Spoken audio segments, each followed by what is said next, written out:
like if we had a garbage pickup in one place and a garbage can in the other. The first place is at Cape Roger Curtis. This is about needing the removal of a fairly big old yellow bathtub I saw walking on Waterfall Trail. This bathtub may be rusty and was put near a waterfall. The rust could cause a disease such as tetanus or hurt animals.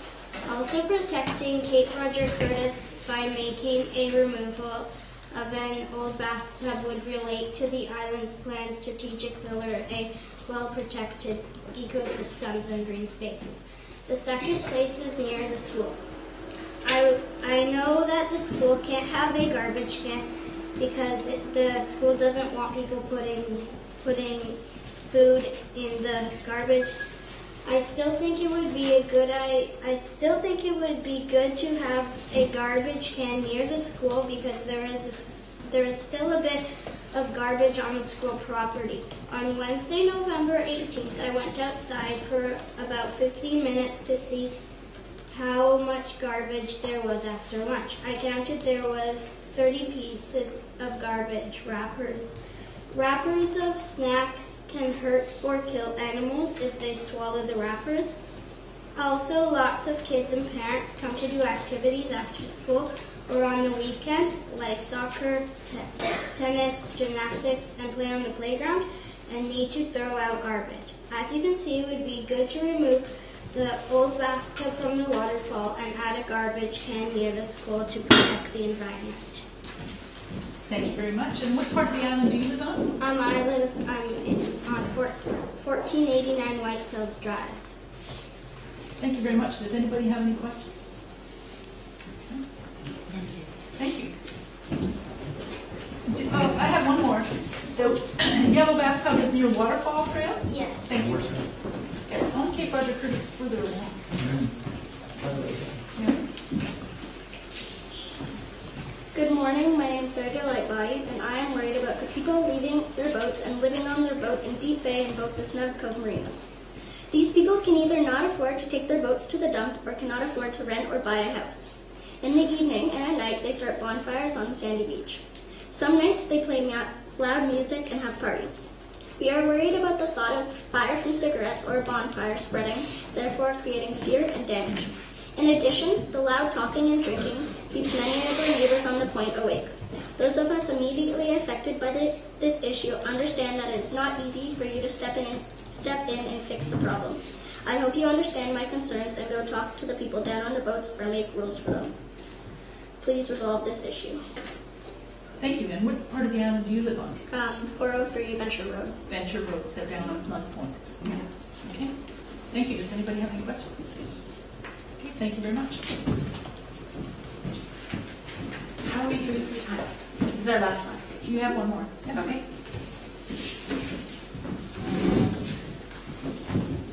Good morning, Mayor and Council. Thank you for the opportunity to speak today. My name is Sophie Jarvis, and I live on 1609 Isleview Lane.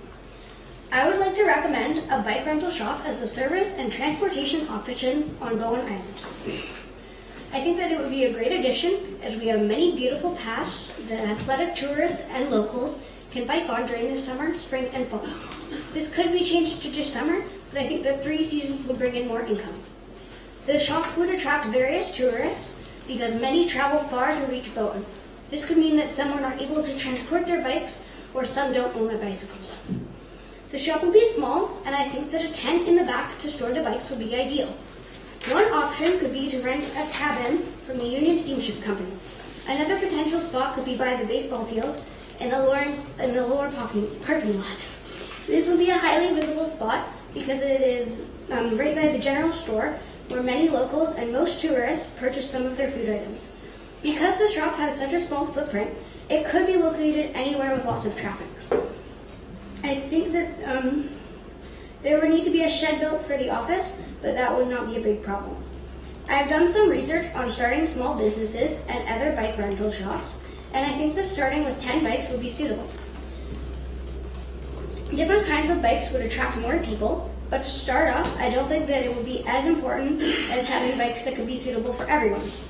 Bikes that fit a child's size would be needed because many families visit the island. If there was enough money, the business could purchase maybe 3 or 4 electrically assisted bicycles to start with for those that would prefer them. The store would need helmet rentals because each bike requires a bike helmet.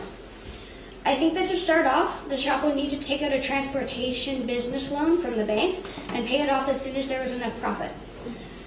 Please see my letter to find text regarding the potential prices and hours at the store. I'm unsure of who would take charge and run the small business, but I believe that Bowen would benefit from it. I am not of age, but I could help run the bike rental shop with parental guidance and much assistance. Thank you for considering this idea, and I would love to talk about it in the future. Thank you very much. And anybody got a question? Morris? Just a comment. Thank you very much for your presentation. And I wanted to tell you a little story. Councillor Morris and I and Christine Walker, we went to a workshop on Friday. And there were all sorts of things that were being discussed, but one of them was the idea of a bike lending library. And that kind of sounds like some of the things that you were talking about. Definitely. Yeah, so we're thinking about this right now. Thank you. Thank you. Yeah. Thank you very much. We just have one more thing we'd like to share before we leave. Okay.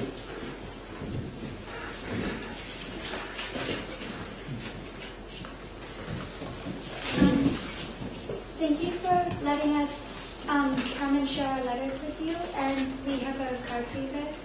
And we have all of the copies of our letters from our entire class, in case if you guys would like to look over them. Thank you. Thank you very much. Thank you. This has been really interesting, and it's important to have your voices heard too in our community. You're an important part of our community, and it's great to get this kind of input. So I'd encourage you every time you get a chance to let us know your thoughts. It's wonderful. Where should we put these? Can you just pass them to Casey, and then she'll make sure that they're filed properly. Yes? I forgot to show you that I have a spot for the garbage can. A suggestion, you could put it around here because there's a crossing and it goes up to Artisan Square and it's around in the middle of Bowen Island. Perfect. Can you just pass it to Casey, and she'll put it with your submission. Thank you very much. Thank you very much, everybody, for coming. Yeah, thank you. Yeah, thank you.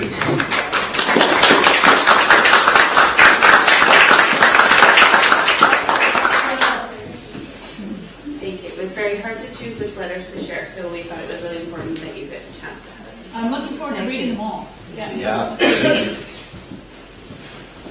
Thanks very much, and now we're going to move on. There's no other delegations or public comments at this time, right?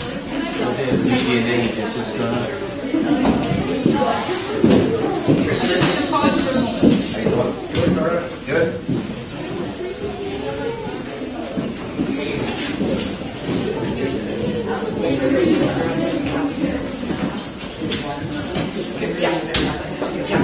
We've got them all.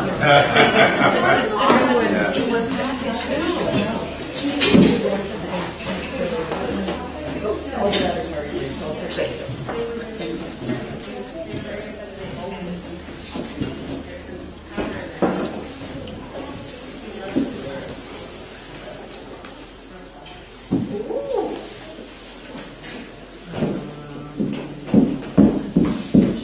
Which number is this?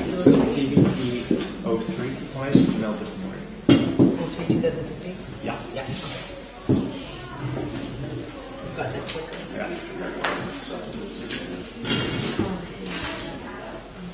Okay, so we're moving on with the special agenda. We're on item 5.1, and Daniel Martin. Thank you. Thank you, Mayor and Council. It's a tough act to follow, but but we're here tonight to discuss a development variance permit at 441 Bowen Island Trunk Road. So this came before you in, I believe it was the December meeting, at which point it was tabled. But so I'll give an overview just on the application and some of the changes in the application since that November-December proposal, and then some of just the recent information this last week. So it's located in Bowen Island Trunk Road in Snug Cove, immediately next to, between the Snug and between the pub. So this is the current proposal that's shown. So it's in white here, so it doesn't show up super well, but I'll go through slides that show some of the changes between this and the November application. But essentially, it's a building that would be roughly 2 stories with a rooftop patio. Would be 2 stories with a rooftop patio. Filling that site. So when looking at the site plan, there's a patio at the front, there's a tasting lounge on the first floor with a distillery area in the back. On the second floor, it's similar in that the building is roughly sort of divided into 2 here. So there's a first floor terrace and then it's open on the second floor. The back is still the distillery and the front is a lounge, and then on top is a rooftop patio, and again the front half is open to the public and the back half is not. So this is just sort of showing what the proposal looked like in November, and then the changes to that February in this current design. So based on feedback from the advisory design panel, we felt that this November proposal was sort of too bulky, too prominent almost, and maybe not fitting with the Smedco aesthetics. So in response, you can see the changes to the front facade that's been broken up. So this sort of component would sit out further, with this part being recessed a little bit, just to give some difference to the front, to break up the facade. Is the overall height less? So the overall height still remains this. So in here, this was the sort of height of the roof, and then this was this rooftop patio part that was higher. And here, the height of the second floor is pretty similar to the Doc Martens. It's 2 stories, and then there is a structure on top of the roof that would go to the height limit. But I'll show you the side profile in a sec.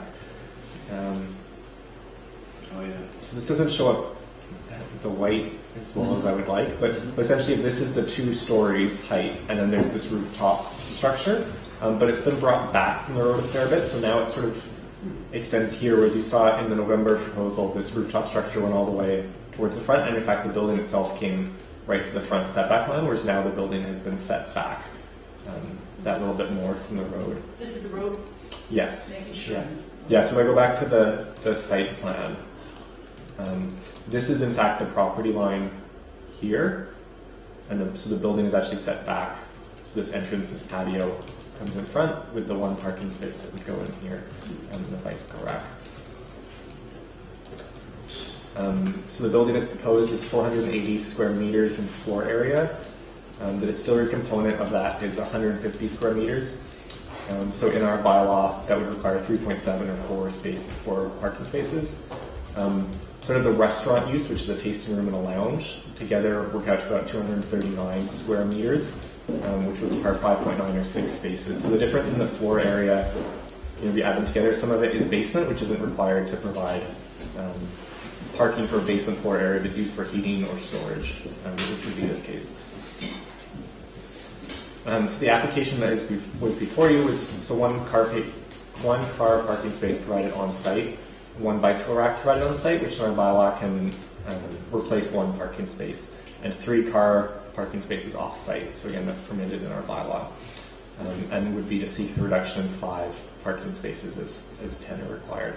So the rationale given is that partly it's a sharing of spaces that are open at separate times. So the distillery would be open during the day.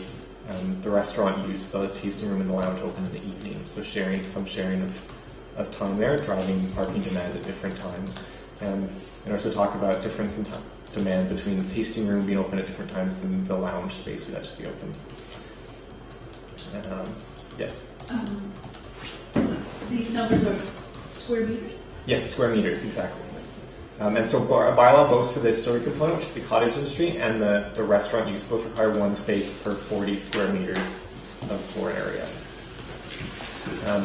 What the applicant also did is try to look at, okay, what would it look like to put parking in the rear of the building? So, and that was sort of brought up at the last council meeting, is how it looked to get the parking to the back, so it's not in the front of the building, it's towards the back. And essentially in our bylaw, we require a certain size of driving lane to come in and a certain turn radius to get into the spaces at the back. So they looked at putting 4 parking spaces at the back of the site, and you can see with I think it's a 4.0 meter driving lane is the requirement, and then a certain depth here. Roughly 2/3 of the site would be taken up with access or with parking. Does that mean the building would be smaller? Or so the building would be smaller, yeah. So roughly, 2/3 of the site would be access or parking, and 1/3 of it could be building. But could parking be underneath the building? Parking could be underneath, that's allowed in our... With the 2nd story at the bottom. Yeah, so that's similar to that first proposal in November. It had 5 parking spaces almost under the first floor Yeah, with the building on top of it. but this one you're looking at doesn't contemplate that. No, this is trying to, you're right, the building could probably then extend back over this. This would have to be, like in our bylaw for access routes, this would have to be clear. We say, for, I guess, maybe the height would be, to go up and over, but yeah, this is trying to look at how would you get parking to the back of the building.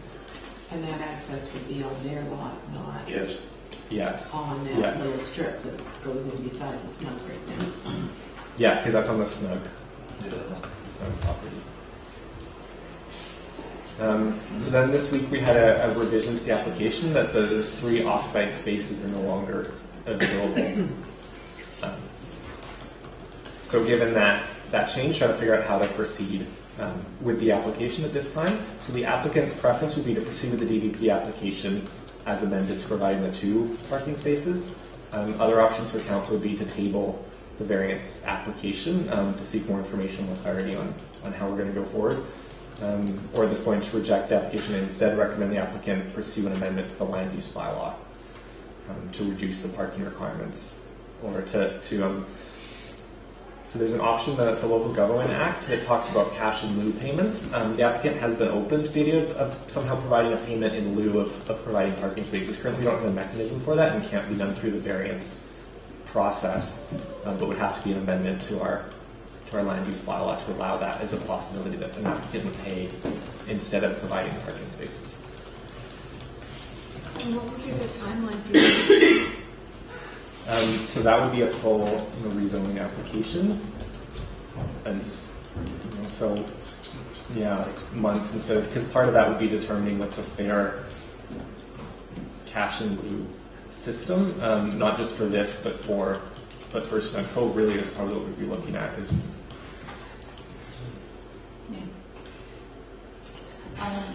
So what we're looking at then is reduction of 8 spots.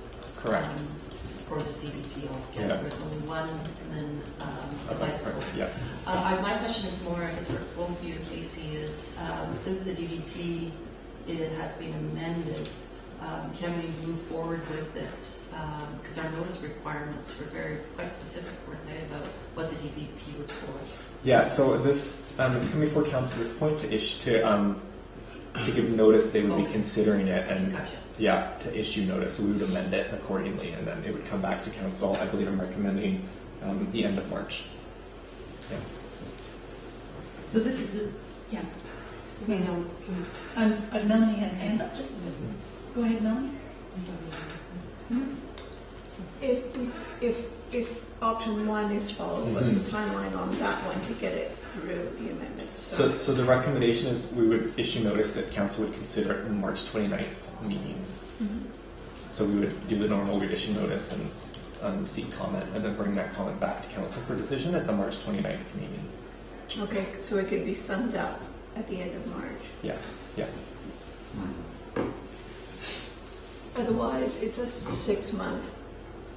If you go for option 3, I'm just talking about timelines. Yeah. It's 6 months. And has the proponent said anything about timelines? I mean, the proponent has been working with the planning department for an extended period of time, and would prefer to move forward. Yeah. So I mean, throughout all of it, has been open to providing cash in lieu payments, but more is just the general timeline of it all. And if I just may caution council that you're setting a precedent by removing 8 spots. Yeah. 8 spots parking is pretty significant. I understand that 3 of them disappeared this week. So that was part of the application, was to provide spots off-site at Village Square. So it's. So they would this have come to council with those? It just seems like we're being asked to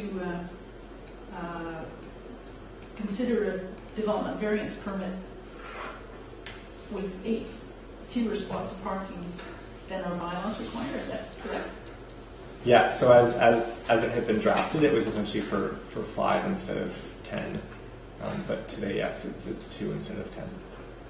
And is one of those a bicycle? One of those a bicycle, yes. Yeah. So 1 parking spot instead of 10. and one bike rack. Yes, so in our bylaws, so one bike rack in the place essentially stands for one parking space. Because yeah, I wonder if we can hear you better. Is there a way to turn you up? I get that. Okay, hang on. Casey's going to come and make it a little louder.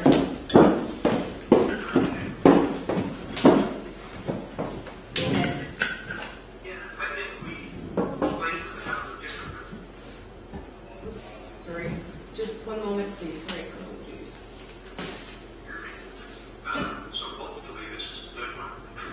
Wait, just hold on 1 second, please. We're just trying to get the sound up.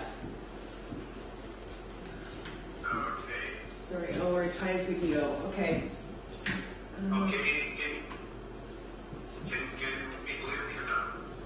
Can you hear? Yeah. Yep. Yeah. Okay. The thing I want to say about this is we've got to take a really long, hard look at working for Snow Cove. And I would like us to defer this thing until after we've got some kind of a handle on the parking. At the design panel, they have a really interesting point came up.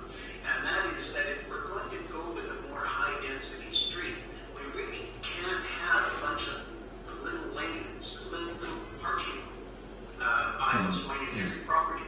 Because you're going right across people walking up and down the street, right? So the people and kids are running along beside their stroller, and every second lot you have cars going back and forth on the sidewalk. It's just not a good model. So I think we're going to have to look at a big common parking lot, that type of thing, for Snow Cove. And it's going to be expensive no matter how we slice it, even if we're just developing our own land. So we're going to need a pretty significant contribution from the businesses that want to build and or to make their buildings bigger. So this kind of is sort of trying something on. That lot was basically considered sterilized for many, many years. Nobody wanted it because of the parking requirement problems. And he's kind of taken it by basically ignoring them and asking us to please not make them do it. So my suggestion is defer it. Let's look at parking starting tomorrow and realize that this is a much, much bigger discussion than a single one. Thank you. So I'm hearing Mayor Steels has asked us to consider deferring this DEP variance permit consideration because of the parking issue and because of what our regulations say currently. Go ahead, Maureen. I would like to speak in support of the first option, proceeding with the DDP application as amended, in part because we would not be actually considering the issuance of the development variance permit until the end of March. We are meeting tomorrow in a workshop to talk about parking issues in the Cove. I'm assuming that in the intervening month, we can continue with that discussion of parking. If on March the 29th, we have feedback from the public, and we have had those further discussions, we can make a decision then whether to issue the variance or not.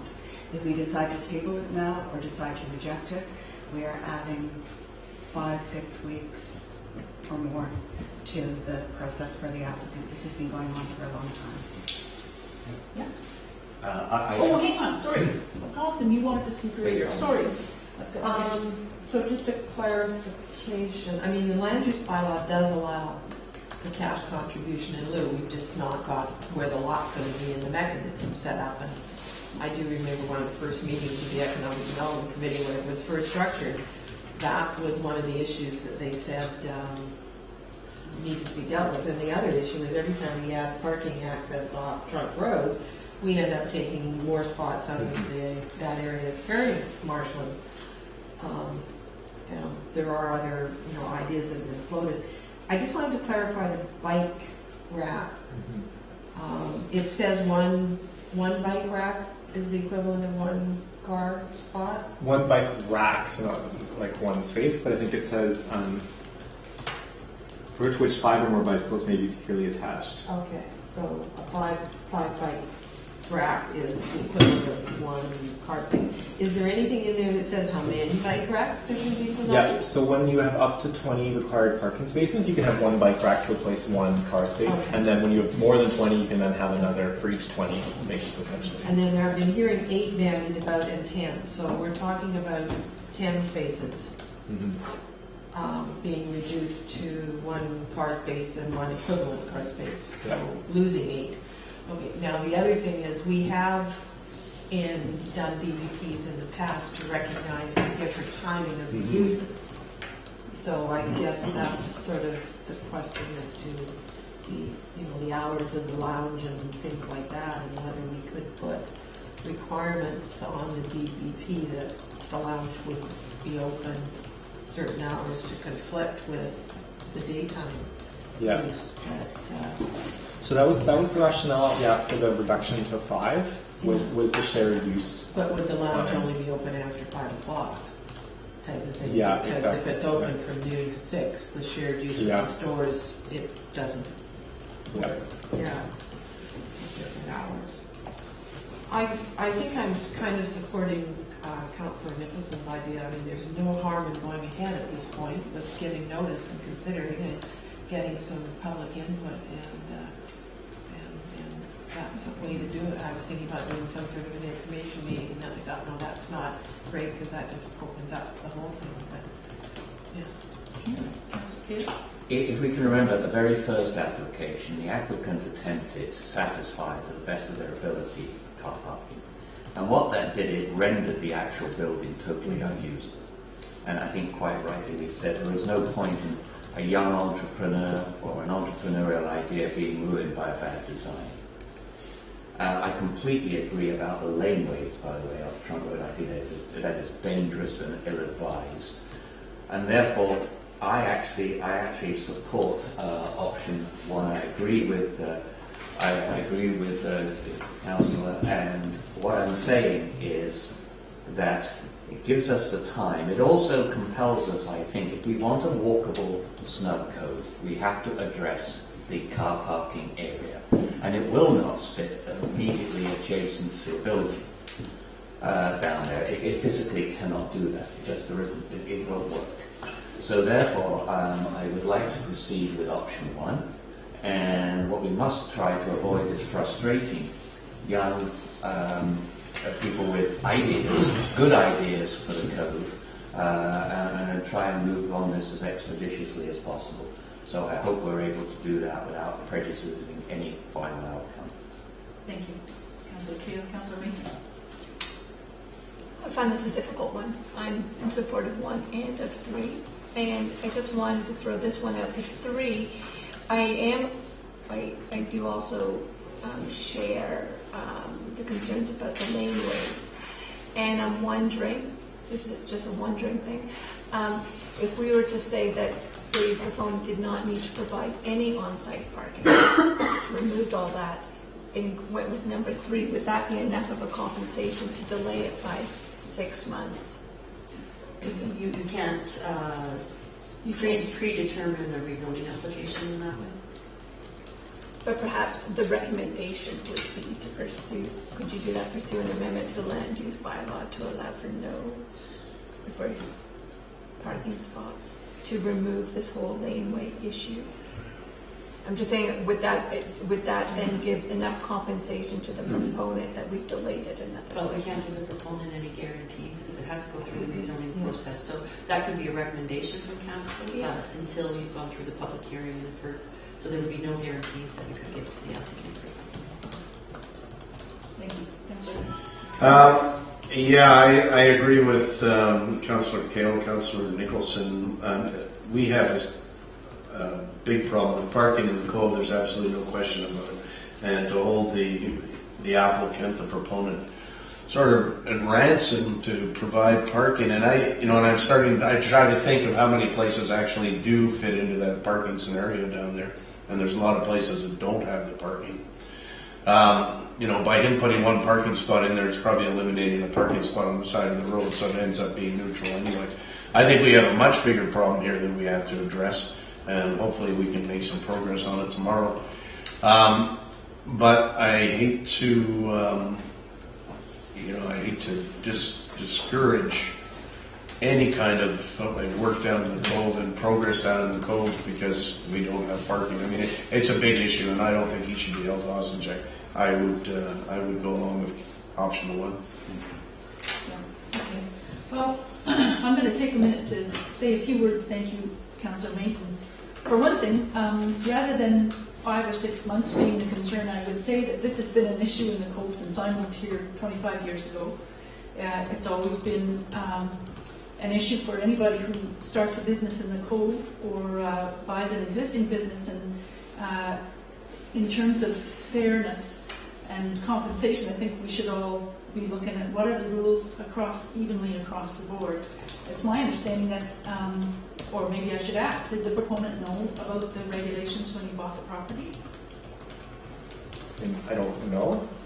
I would assume that you would look at land use regulations before purchasing a property. Yeah. So I think, it's not like this is, I just think the onus is on the proponent to take these kinds of risks, knowing that there are rules in place to protect our community that previous councils have put into place. And I'm hearing about the parking in the Cove. I know we've got that workshop tomorrow. I don't think everything's going to be sorted out that quickly. And I like the idea of looking at the Cove for walkability. I actually, looking at one, could you put it back to the picture of from the street view? Yeah. With the laneways disappearing, I know this is set back currently, but we're changing. The idea of removing the laneways is more complicated in that it changes the way the Cove is designed. We might want to ask the advisory planning committee or the design panel or both or other committees to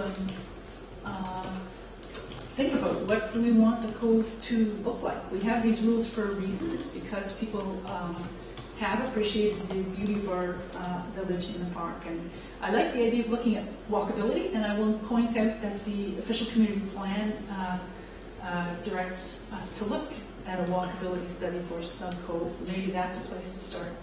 But I would be moving to defer consideration of this bylaw, considering that, this DBP, considering that those 3 spots disappeared just in the past week, and what other changes might be there. It doesn't seem fair to the other people who've worked hard at finding solutions for their businesses in Snug Cove to me. And I think we should have some idea about where we're going before we start approving variances here and there. So that's my little bit. Anybody got anything else? We need to move on fairly soon. We're not approving anything by sending it to notice. All we're doing is sending it out there for public comment, and we might get all sorts of interesting public comment. And all the other businesses bought existing buildings. This is the first new building, I think, in the Cove. Maybe it's James Stewart did a lot of work on possible ideas to solve some of the parking or the access issues, and I will dig all that out. These are the previous village plan.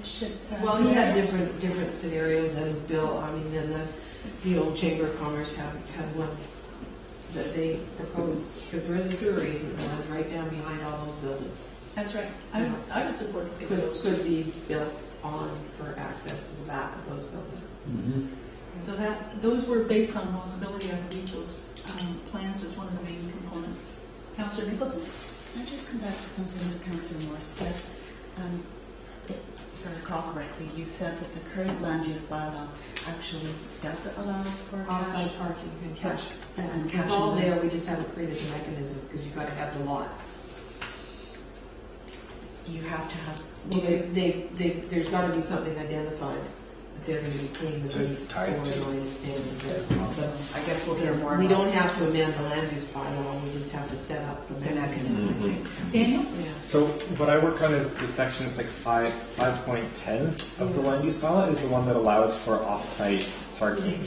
So it says you can, if you have a lot that's zoned village commercial, you can place your parking on another property that's also zoned village commercial or as area 3 of CD2, which is the village square extension parking lot. Provided the owner of the parcel provides a grant to you essentially to say that we'll provide this parking for you.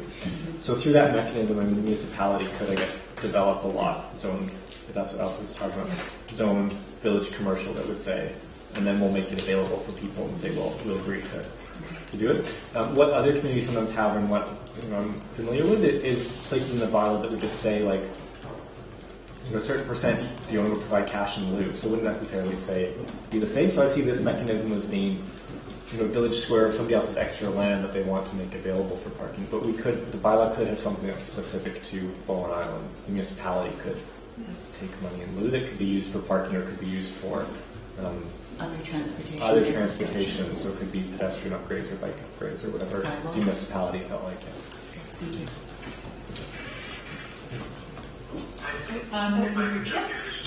Yes, Murray? Having listened to this discussion, do you really think it's realistic to think that we're going to come up with something in the next 6 weeks that will make so that we can deal with this application? I just don't think that time frame is realistic at all. That's all I want to say. Thank you. Councillor Mason? So actually, I have a question that does not relate to parking, and that's just that. And I don't know if this question can be answered here, but I just wanted to know. So trends change over time. We don't know what the code will look like or what type of businesses people want in the next 10, 20, 30, 40 years. So I just wanted to know if there's any sort of input you could have on how versatile you think the current design is to other uses. If you think it could, the interior space, do you think it could be used? Yeah. I mean, that's not necessarily what's before council at this time. So in terms of, sort of that divided design in terms of the front half being more public facing, the back more, not industrial, but cottage industry-esque, I think it could be adapted, but yeah. Is anybody prepared to make a motion? We need to move on. Could we have just throw the 3 options back, please, which I presume would form the basis of the motion? Well, I would like to make a motion that we adopt council option 1, proceed with the DVP application as amended, having heard the discussion in support of what would potentially be the first new building in Snow Cove, but did I hear 7 years? But that's not part of the motion. The motion would be that we proceed with the DVP application. So the motion, I think, is that detailed one at the very beginning of the report, that notice be given that council will be considering the issuance of DVP 03-2015 for the variance of parking requirements for 441 Bowen Island Trunk Road, legally described as Lot 6, Block C, District Lot 777, Plan 4971, PID 004276833, at the March 29, 2016 meeting of council, and that council authorized staff to give notice for the consideration of issuance of DVP 03215 in accordance with Section 499 of the Local Government Act to all properties within 100 meters of the legal boundary of 441 Bowen Island Trunk Road. Legally described, there's a double legally described. Yeah. Legally described as Lot 6, Block C, District Lot 777, Plan 471, PID 004276833. And before I move that, I have one question. Will there be a sign advertising the DVP as there was for the Union Steamship one? Yeah. Or do I need to put As that in? I said at the last council meeting, we're doing that for every variance. Well, I just want to clarify, because that And wasn't... with this one too, again, I'm happy to schedule a site meeting. I wasn't sure if It's a small site that's barely apparent on site, but I'm happy to schedule a site visit if that's so wishes. Because there was a community, yeah. So are you moving that now? I can thank Councillor Morse because that's exactly what I wanted to Okay, say. so I will make that motion, and I assume Councillor Kale will be happy to second it. Indeed, second. Okay. Any more discussion? I would prefer to defer it, but all those in favor? All opposed? Opposed? So 2 opposed and 5 in favor? It passes.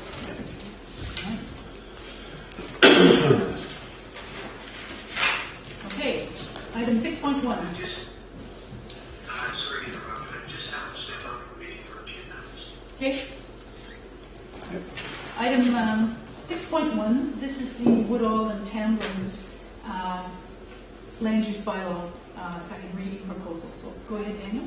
Sure, I'll just wait for the... Big part? I'll just wait for the presentation to come Oh, up. sorry. Or we can maybe install that. This is... That second from the bottom, or is that us? Yeah.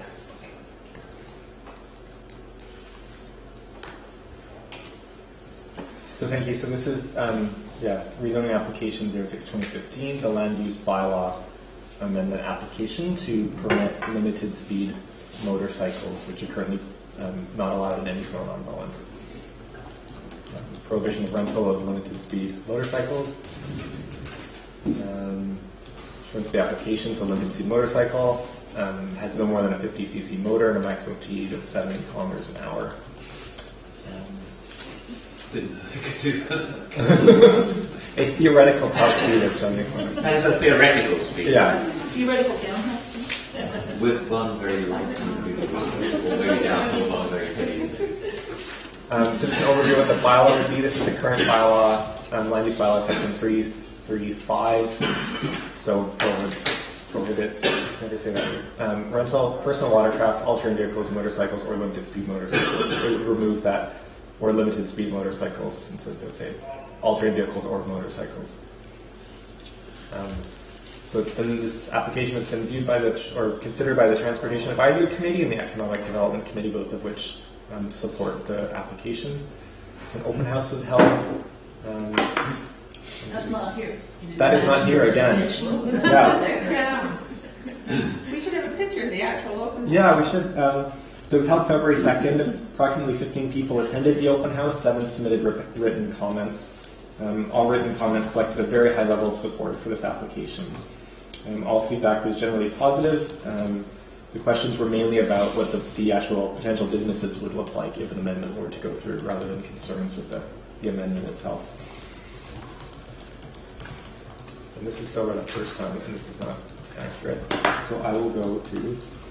So the recommendation is that the Bowen Island Municipal Land Use Bylaw 57, 2002 be read a second time, and that it be referred to a public hearing. Councillor Andrew? Well, I'd like to recommend that bylaw number 402, 2016, cited as Bowen Island Municipal Land Use Bylaw number 57, 2002, amendment bylaw number 402, 2016, be read a second time, and that bylaw number 402, 2016 be referred to public hearing. Councillor Nicholson? Any more discussion? I just had one question. Did anybody raise issues about safety on the roads with scooters and road rage issues of people wanting to pass them and all that sort of stuff? Not that I'm aware of. No. Okay. Nobody's raised it with us, and in a sense, right? Somebody can already own it and be, commuting from the west side of Bowen on their scooter and have the same potential of road, just speed differences on the road. Yeah. I would know we do have a low speed limit to begin with, and there's I forget how many, up to 20 scooters can be parked down there when they count more than 20. Yeah. And I know that in the summer, I was noting, because this application was sort of being considered at that point, that there's obviously a rental company in Horseshoe Bay or somewhere on the mainland, because they would have rental scooters parked in the cove. Yeah. Advertising a rental company. So obviously people were renting them and bringing them over already. Okay. Any more discussion?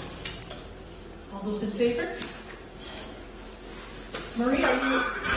I'm in favor. Thank you. That passes unanimously. Okay, and then we're on to staff reports, 7.1 on your agendas, and this is Elrond Court.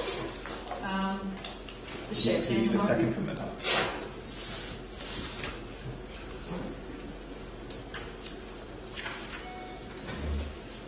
Thank you. So this is a variance application for 917 Elrond's Court, BVP 01-2016. So Elrond Court is located in Kates Hill. Elrond's Court access off Rivendell Drive. Just an overview of the site itself is ortho photos taken obviously before the house is built, but there is now a house on the site. Elrond's Court. So the DDB application is to reduce the setback to an accessory building from the side yard from 3.0 meters to 1.39 meters, and from the principal building currently we require 1.8 meters setback, and to reduce it to 1.22 meters. So this is basically a rough sketchup of the site showing the 3-meter setbacks, the 1.8 meter house setback, and where the proposed accessory building would go. And Elrond's Court is the one. And Elrond's Court is on this side, yes. Piece right there. Yeah, essentially this is the front, and then the neighboring building takes up this piece as well. So is it just roughly about 1.5 meters that's poking into the 3-meter setback? Yeah, so it's 1.6 meters into the 3-meter setback, and then it's 0.6 meters, which I believe is 2 feet into the, 0.6 meters into the setback from the principal building.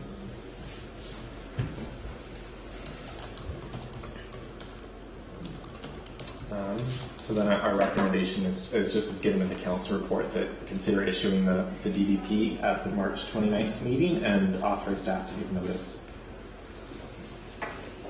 There's a house there now. Councillor Andrew? There's a house there.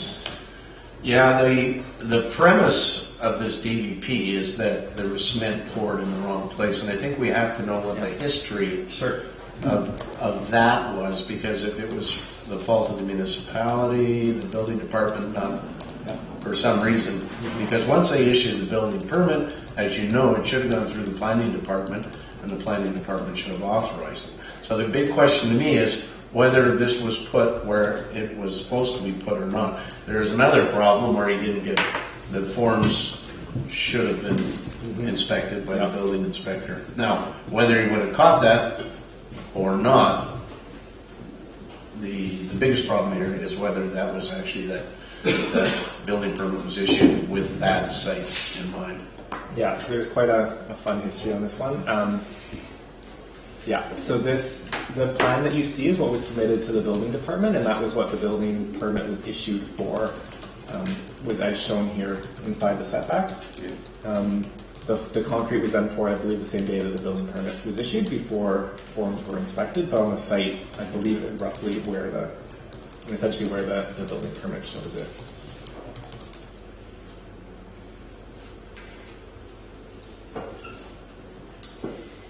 Councillor Andrew? In that case, I don't see that we have any choice, and I see that all the neighbors also agree with this positioning here. I don't think we have any choice but to go ahead with the DVP and give them the amendments on the setbacks, because I don't know how it got as far as it did, and it was our mistake. And I would say there were joint mistakes. Well, there were joint mistakes. They didn't get their inspection for the forms. So there was another step. So I would say it would be joint. So that was. Hang on.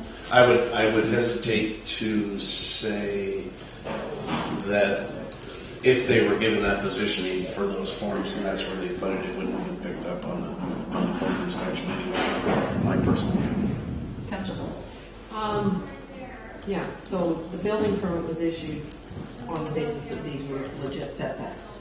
And the forms were put where the building permit, where the plans showed them. Yeah. Plans, there is a set of plans back there that has all this. So the plans essentially is shown here. Yeah. Yeah. So So then my other question is, because we very nicely redacted out the addresses of all the people that supported the thing, did the property owners at 9:15 and 9:19 and 9:15, are they the two that, are they ones that supported? I mean, we've got all these nice letters attached, but none of their addresses are here. Casey, we shouldn't redact the addresses. Addresses, I'm trying to look at those. So it's, I can't find it. But yes, 913 and 915 are owned by the same. 9:15 and 9:19. Okay. The, So the adjacent properties on the other side. 987 is Rivendell, right? Looking at the picture, the retreat center. No, 987 is on Seaview. So it's 987 Seaview. It's a house, and 985. So these are both. Oh, okay. Yeah, essentially there's a significant grade change between these 913, 915, 917, and 919 along Okay, Fort. so my question would be a 987 Seaview, 915 and 919 Elrond Fort. Okay, are they okay? And you're looking at your agenda package like I am, I can't tell. Yeah, I can confirm that, yes, all those addresses do, there is support. Sorry that they're redacted there. Yes. Thank you. There's no opposition from any of the neighbors. Yeah. Okay, thank you. Councillor Mason? I have anything to say. Oh, okay. Then I've got a couple of things, and then I'll put you back on, Gary. I think there's a process thing here where I'm concerned that we're waiving our own rules all the time, and that we are doing these one-off exceptions to our own bylaws. They're kind of like little spot rezonings that we're doing all over the place, and it seems to take up most of our agenda today. I wonder if this is why I get to be acting chair for this. But anyway, I note that the proponent did not get the homes inspected before they poured the concrete. I think I just heard you here, correct me if I'm wrong, that the plan submitted to the building department didn't show the setbacks. They did show the setbacks. They did show, okay, all right, thank you. And then I see that there's alternate locations where the shed could be put. And I also see on the photo that was in there that there's a big fence around it. I thought there was a covenant that said that there should be no big, tall wooden fences up there. Do we know, do things like covenants and other kinds of changes that they're making in the look of the neighborhood, do those things come into play in a situation like that? Should we hear about that? So there's a fence around the property, and it's inspected actually by our bylaw services to confirm that the fence complied with our bylaws for fences. There are covenants on the property that are held by the developer, essentially, who holds a covenant on the property that governs some aspects, so it governs some development design guidelines for houses and other pieces. So the covenant's not held by the municipality? Not held by the municipality. Okay. Thank you. Yeah. I'm putting him on right now. Councillor Andrew, just a second, Marie. Oh, you're fading out anyway. Can we try and? It looks like you might be coming back. Meanwhile, Councillor Andrew, you had. Yeah, just a little bit further on that discussion about the form inspection. The building inspector will come out and look at the forms. It's not. He could ask for a survey to see if the forms were in the same place as was depicted by the permit, which they would have been if he got a survey. He's not interested in questioning anything else about those forms. So the damage, in my mind, the damage was done by the planning department, and regardless of the form inspection. It was not done by the planning department, it was done by the building inspector. This didn't go through the planning department when it should have. Well, that's what I'm saying. Okay, I know. I'm not saying it's the planning department made a mistake. The mistake was made by the temporary building inspector, part-time building inspector, who didn't run it through the planning department. But he still issued the building permit without it going through the planning department, which it should have done. So if I was the proponent and I had a building permit, I'd say that's great. I have a building permit, and I'm going to go ahead and do my work, thinking that all the background information was done. So I don't blame the property owner for what happened. And regardless of the inspection, that wouldn't change the scenario. So that's my feeling. Thank you. Councillor, Mayor Steele, are you there? He seems to have been lost. I'm sorry. I'm afraid we've lost Councillor Skeels. If you had something to say, I should. Next time I'm going to take him earlier before he disappears from the scene. Can you go back in? I'm trying to reach him. Yeah, I'm not in favor of this, but I'm probably going to vote against it. Any more comment? Sorry, I think Councillor Mason was please. Okay. Okay, so I'm just trying to, it's not clear in my mind the path of all this. So a building permit, they came for a building permit, right? And it was on the site plan, it showed that the setbacks clearly, and that the setbacks didn't conform to the bylaw. Yeah. But they were given a building permit. So then they put the forms in. So they got the building permit. Yeah. The forms were put in. Were they aware that they had to have the building inspector come back and look at the forms? I would assume so, but it's listed, I believe, on our building permit information. Okay, when so you that's get inspections for it. Yeah. Okay. But they'd already had permission to build within. Yes, they had a building permit, yeah. To build outside or into the. Yeah. So why, can I ask, how come planning, so it just never, the building inspector just never forwarded this on to planning? Yeah, so when I was check? looking at it, at the time we had a temporary building inspector because the building inspector was off on sick leave. And so in our land use bylaw, we allow buildings, accessory buildings below a certain size to be placed in the setbacks. If it's below 10 square meters and it's lower than 2.5 meters in height, you can place it in your side yard setbacks and the rules don't apply. So the temporary building inspector is from Lions Bay, and in Lions Bay they allow accessory buildings to go into the side yard setbacks that are greater in size. So buildings such as this would be permitted in the side yard setback in Lions Bay, but not on Bowen Island. So there was just an oversight there in terms of what our bylaws require. And so we've made steps to ensure that it all gets checked before we issue them. So you have made in the future? So generally, Okay. there is a planning check that's meant to take place before everything's issued. And so it's just to reiterate that that's not just for houses, but for accessory buildings as well required. And for renovations or enlargements or anything, just to make sure to give them once over. Thank you. Is Mayor Steele back? Not yet. I see actually the internet has gone off. I don't know, I've lost my internet, it's just me. It could just be me, but You can still see your agenda pack. Yeah, I still see the agenda pack, you could just make it set.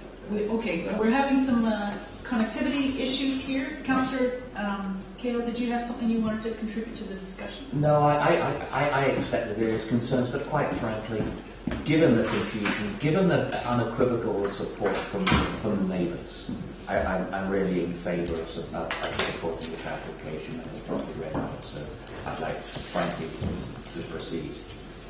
Okay, we're a little bit behind. So I will move that notice be given that council will be considering the issuance of development variance permit DVP 01-2016 for the variance of setbacks for 917 L. Ron's Court, legally described as Lot 76, District Lot 489, Group 1, New Westminster District Plan, BCP 32677, PID 027278883 at the March 29, 2016 meeting of Council, and the Council authorized staff to give notice for the consideration of issuance of DVP 01-2016 in accordance with Section 499 of the Local Government Act to all properties within 100 meters of the legal boundary of 917 Elmont Road, legally described as Lot 76, District Lot 49, Group 1, New Westminster District, BCP 32673, PID 027278883.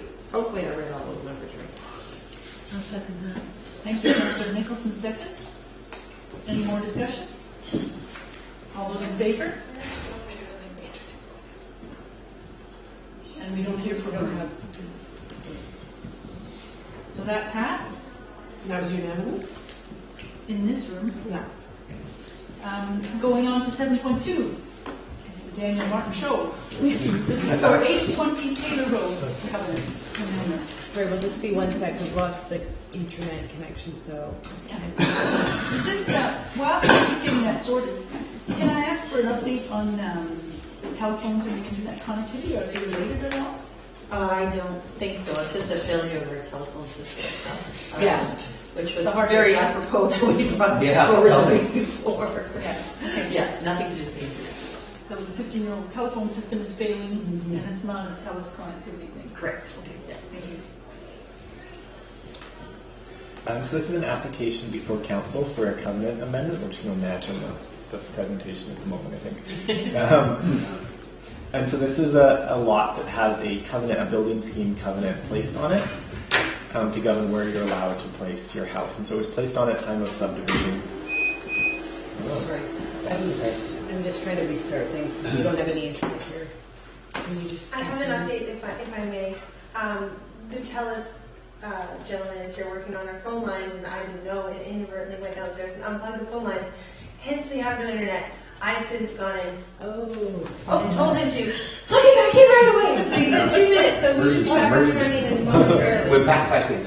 Okay. We are back. Thank you, folks, for the update. Sorry about that. If I had known, I would have stopped him. But I'm very glad to hear that the TELUS person is here. Is here, yeah. That's right. Yeah, it's rather like the plumber, so when we're on driving, it's like...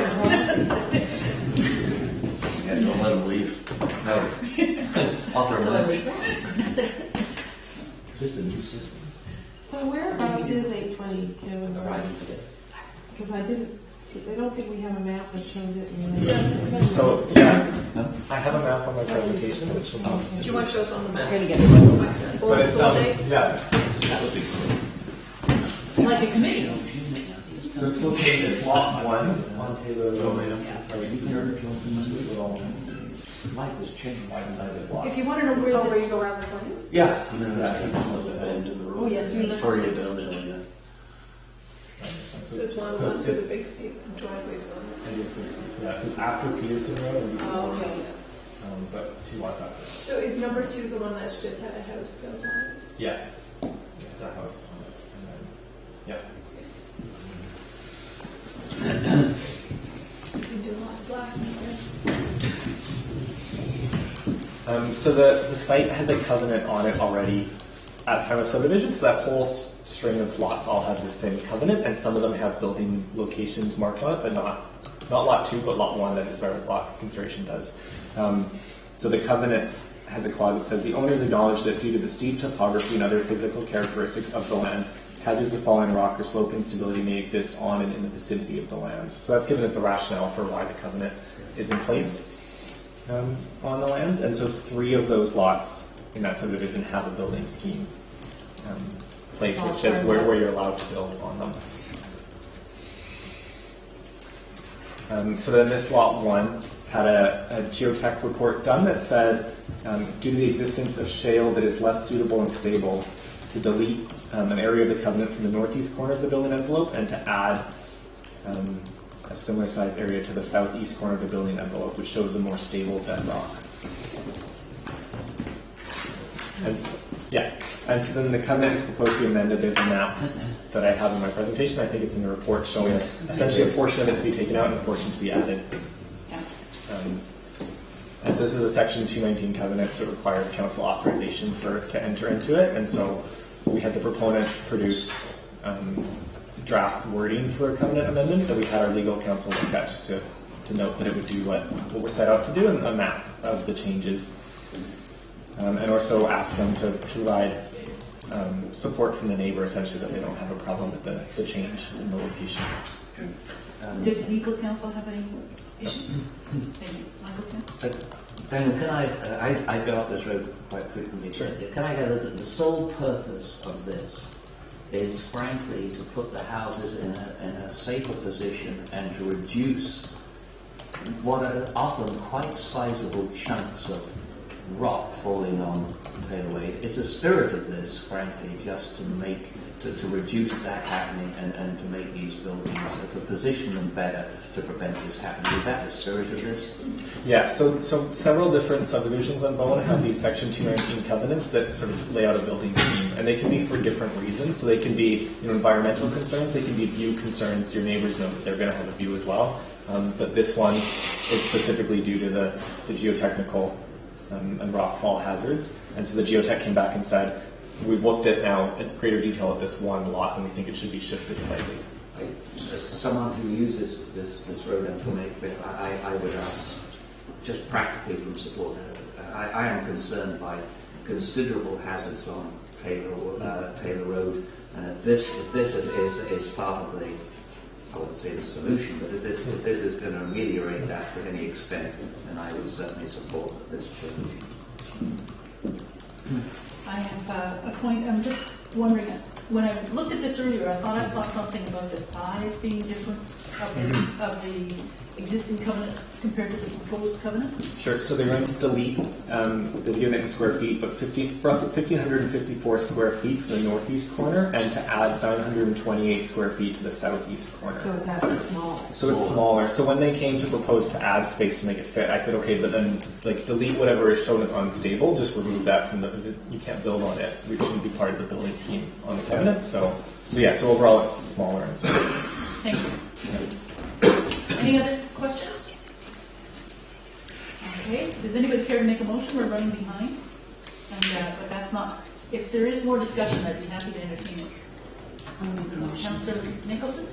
The council authorized the mayor and corporate officer to sign a covenant agreement attached to the staff report dated February the 12th, 2016 for 820 Taylor Road, legally described as Lot 1, District Lot 2447, Group 1, NWD Plan, BCP 42558. Michael Kale seconds. And any more discussion? All those in favor? That's unanimous. Passed. All right. And moving on now. Correspondence was in the consent agenda. Thank you, Daniel. And so 8 and 9 were in the consent agenda. 10.1. 9.1 wasn't in the consent agenda. 9.1. Do we have a 9? Yeah. Yes. Recommendations from Parks and Trails. Oh, sorry, I've got it on one. Yeah. Thank you. So I would move that the Parks, Trails and Greenways Advisory, forget about that. I would move that council extend the Bowen Island Yacht Club Learn to Sails program permit to occupy municipal land in Tunstall Bay until September 2016. I'll second that. You got a question? Nope. Okay. Any discussion? All those in favor? Passed unanimously. Thank you. I started making notes on my other one. I thought I had the last one, but I didn't. Thank you. Okay, on to item number 10. 10.1, new business, Metro Vancouver. Just very briefly, we met. I'm sorry, I don't have the date in front of me. I'll provide that to Casey.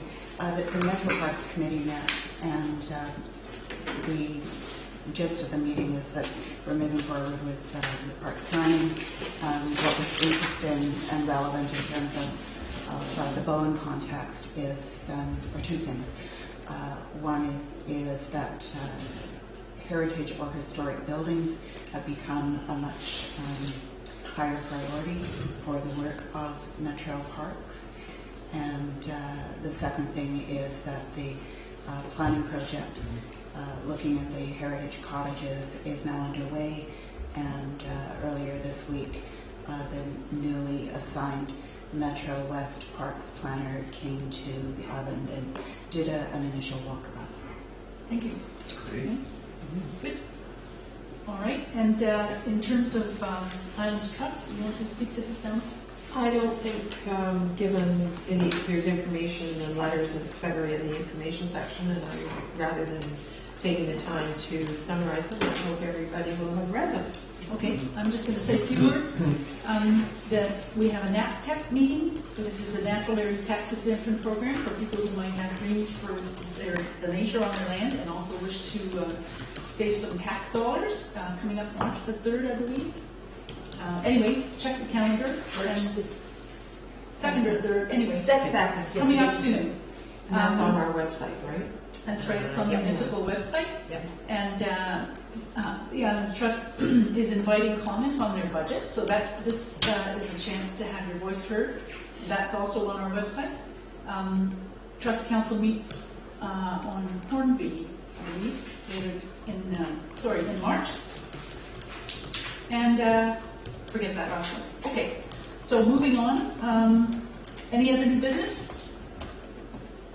And then moving on again to more items removed from the consent agenda. Skip that. You missed an item. 10.3. Thank you. Yourself. Oh, no, okay, I missed that. Oh, 10.3. Okay. Yes,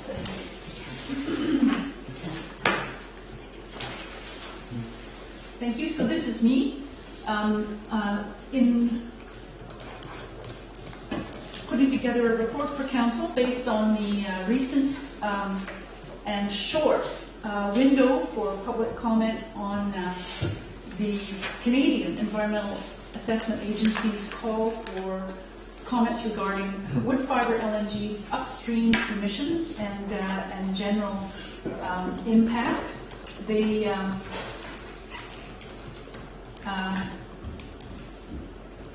it was a quick one, and I put it on here, and I'm open to discussion about how we might change it. I threw the report together in order to give us a sense of what has already happened. Now the federal government is looking at wood fiber, so it's an opportunity, and it's the first time that upstream effects of methane production and drilling and leakage have been considered. And I looked at the report, and it looked significant. So, seeing as how we passed other things, I brought it to council again, wondering if council had an interest in making these recommendations, or at least inviting citizens to participate in this very short notice and short period, because it closes March 1st. Anybody wish to comment on this or make suggestions? Councillor Morris? Well, when I would kind of like when if council were going to comment, that we were actually commenting on what we were being asked to comment on. Having looked at the GHG report, this proposed resolution doesn't really provide any comment. And it's making an assumption about negative impacts, and we're not technical advisors. So I thought there was a draft letter attached, but I can't find it now. Anyhow, the only thing I think we should do at this point is,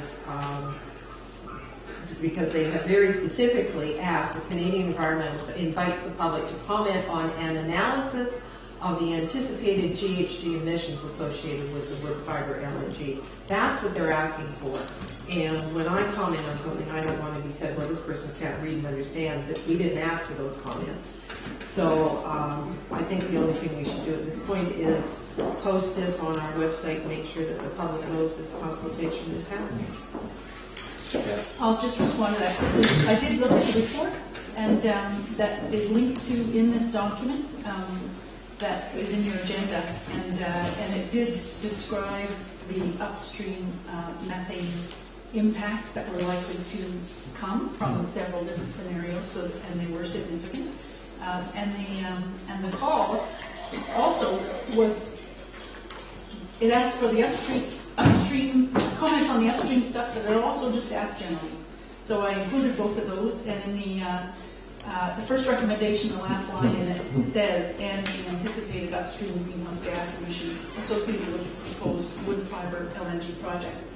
I put together these recommendations based on what we submitted to the province back in it was March, but it was from our February 23rd meeting, and I just thought we'd do the cumulative thing. Okay, I'll add that little line and bring the links up to date. That's all I had time to do in order to get it on the agenda. If we don't do it on this agenda, the time period is passed. So that's why I went to the effort to do it. The report was there. Well, with all due respect, the notice, which I can pass around, does not ask for comments generally. It's specific to public comments on the GHG emissions. Councillor Pender?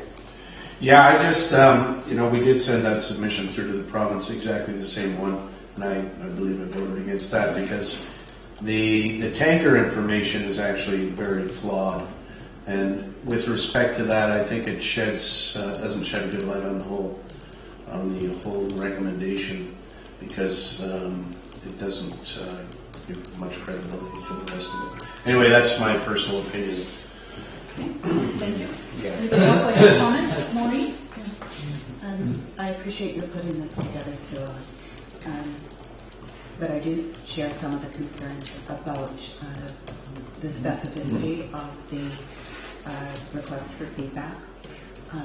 What I would like to suggest is that the first paragraph of the recommendation simply be edited down to read that Council advised the Canadian Environmental Assessment Agency of our concerns regarding the anticipated upstream greenhouse gas emissions associated with, etc., and not bother with the second paragraph of the recommendation because we have already conveyed that to the federal government, and that, as Councillor Morse suggested, that we make sure that the invitation is there for citizens to participate in this very short public consultation period. So I'm hearing then that you are also omitting the part about the suggestion to ban passage of LNG. Yeah, because I think we've said that already. Yeah. And I agree with Councillor Morse that if we respond to something that is more than what is being asked for, that we may not be heard. But if we are specific to the request for feedback on the greenhouse gas emissions, that will be viewed as more credible. Okay, thank you. Councillor Keel, did you support? Well, I'm very glad that because I think the federal government put that one is a no. We've done that, and I would be happy to follow the direction as just previously announced. And I think the most important thing is to let people know that to me has the biggest priority. I would happily drop the rest personally, but if other people have strong opinions about it, I have no objections. So I'm hearing some support for your motion. Do you wish to make that motion? Yes, I would. Can you read it again, please? As you amended it? Yeah. That Council advised the Canadian Environmental Assessment Agency of our concerns regarding the anticipated upstream greenhouse gas emissions associated with the proposed wood fibre LNG project in response to the request for public feedback due by March the 1st, 2016, and that Council invites citizens to participate in the public consultation of the environmental process before March 1st, 2016. Thank you. The seconder? Second. Thank you, Michael Peel. Any more discussion?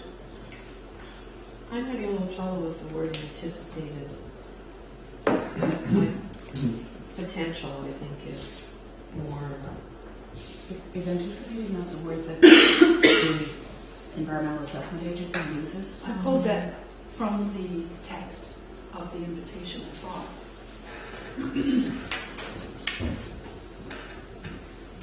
On the analysis of the end, well, they did use anticipate. Yeah. Okay, so we've got a move and seconded. Any more?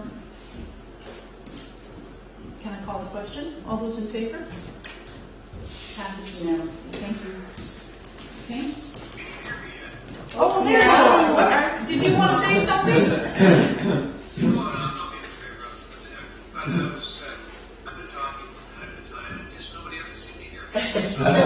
Yeah, I haven't heard you. We heard you. Now we can hear you again. I haven't heard you until now. Did you want to vote opposed to that? Okay. Thank you. And welcome back. That passed unanimously then. And as amended. Okay, any other new business?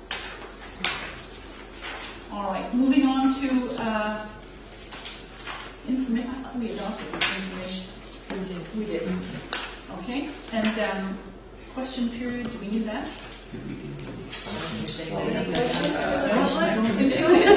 Moving on, we're skipping the question period. And we're moving now to item 5.2, Bonnie Broken Cloninger, Manager Parks and Environment, regarding the heron policy. I'll move the council move to committee of the whole. Well, do we let her present and then move to committee of the whole, or does it matter? I will move to committee of the whole first. Okay, please go ahead then, Councilor Morse. I move the council move to committee of the whole meeting. Seconder, Gary Ann, thank you. All those in favor? All this means is that it's a more general discussion, and council won't be making a decision at this time, so for anybody watching the video who might wonder, what does that mean? And Casey's going to bring the map up from that report. So this is in pages 201 to 213. Well, we're getting set up just so if anybody wants to know at home. If you printed out today's agenda, this is what it looked like without the public hearings or the closed meeting. So just as a little side thing while we're getting the map up and sorted. So that's why it's at page 2001. Yeah, that's right. It's actually 201. Give me 1 second. Sorry. I probably won't reference the map for a while, so I could get started. Please go ahead. So be it. So the purpose of today's presentation is to introduce and provide information related to the proposed new heron policy, number 16-020. And just a bit of background, fielding calls and attempting to perform works pursuant to the existing heron policy has definitely identified some concerns by both the community and staff. And I've listed 4 pertinent concerns in this the preliminary report. The first is that ambiguity related to what constitutes a disturbance exists. In the old policy, there's many disturbances mentioned, but it's vague on the situation at hand, and if a certain nesting pair of herons would be bothered by a particular noise. And also the second pertinent concern that's been identified over the years quite frequently is that guidance of what activities are permitted in the vicinity of nesting herons is lacking. The third concern raised by both the community and staff is that works have been halted even when no activity in the nests is evident. The current policy dates often do not coincide with the initiation of heron nesting in Snug Cove and elsewhere on Bowen Island. And I know that it's difficult, and that's why this policy has been, it's been crafted, it's been created, but we are dealing with a biological entity that doesn't behave in a certain way, and so it's difficult when you have to make policies about something that is dynamic and constantly changing. But the fourth pertinent concern definitely raised over the years is that herons' response to various stimuli is unpredictable. This is more an observation, but it's unpredictable and it requires expert interpretation. There's actually, even though they are kind of a prehistoric bird, they do have behaviors that are very subtle, and often, one person's observation is different than another person's observation on what actually, if a heron is responding to a stimuli or not. And it's been unpredictable because, certain times they seem not to be bothered by a particular stimuli where others, perhaps they are. So those are the 4 major pertinent concerns that I've heard anyway in the last 5 years being involved with the herons and nesting herons in Snug Cove and elsewhere on the island. So addressing these concerns, Bowen Island Municipality Council passed resolution number 15-187, directing staff to retain a registered professional biologist to develop a Bowen Island specific heron policy that meets the spirit of provincial, federal guidelines but allows council to make individual land use and management decisions. That was a resolution passed by council. So the rationale behind the proposed policy development is that the Pacific great blue heron, Artius herodius fanini, are protected under both federal and provincial legislation. In light of comments received by community members seeking clarity related to BIM's existing heron nesting policy and other legislation, the proposed heron policy was developed.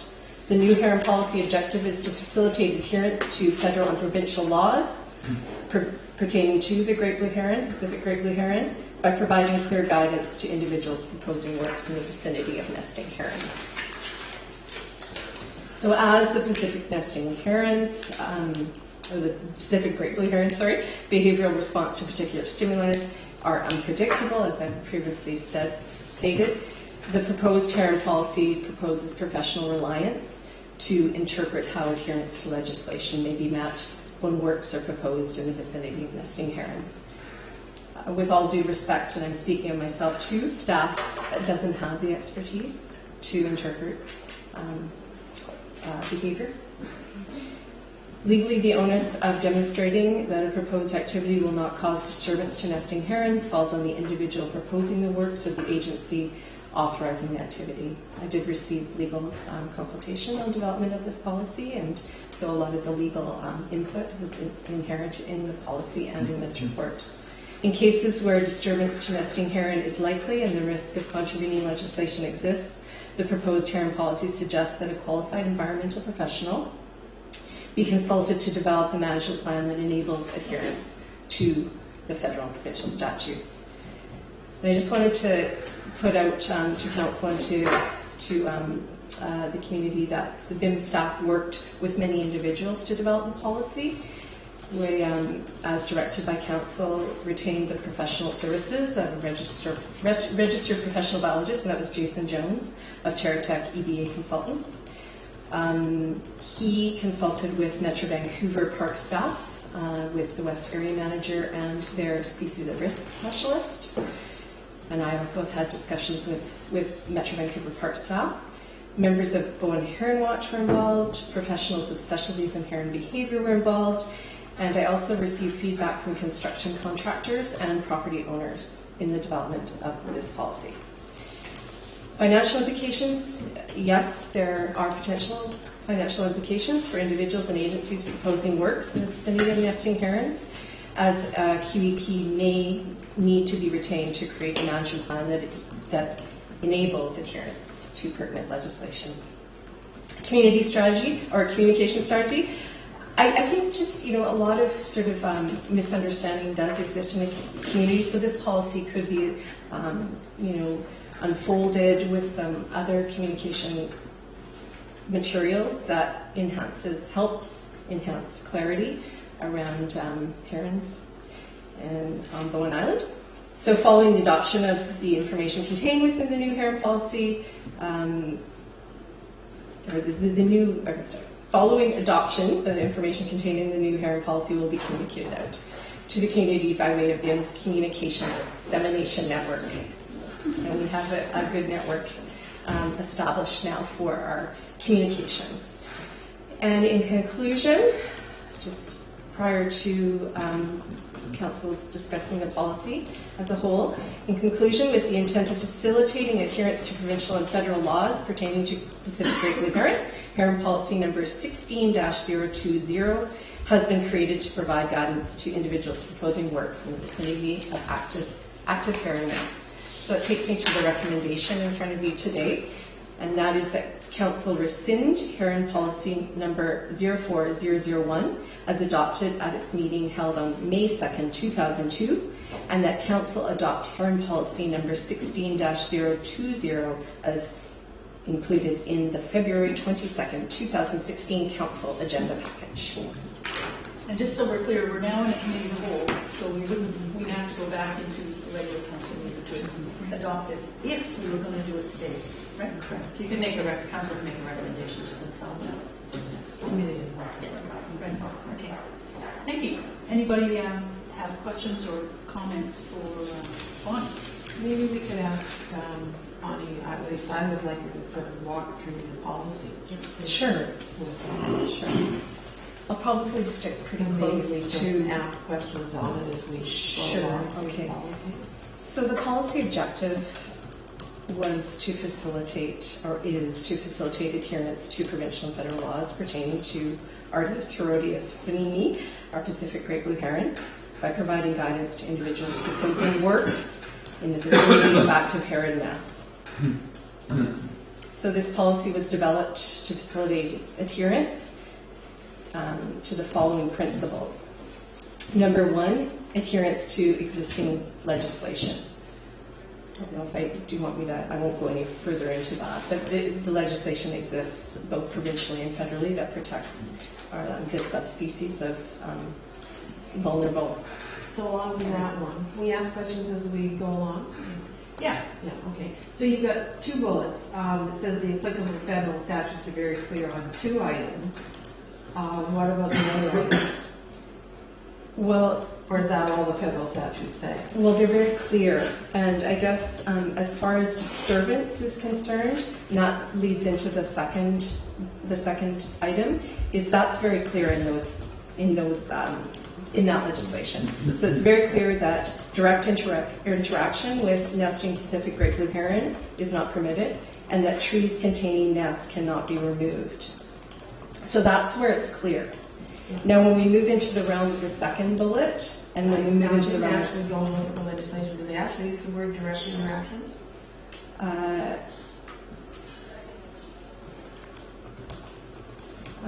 believe that it's mentioned in one of them, because there's the wildlife, there's the different statutes, Yeah. right? And they use the term molestation, which is direct or indirect. Is defined. Molestation is indirect or direct contact with the bird. I guess I'm just trying to figure out whether the general public would understand what direct interactions mean.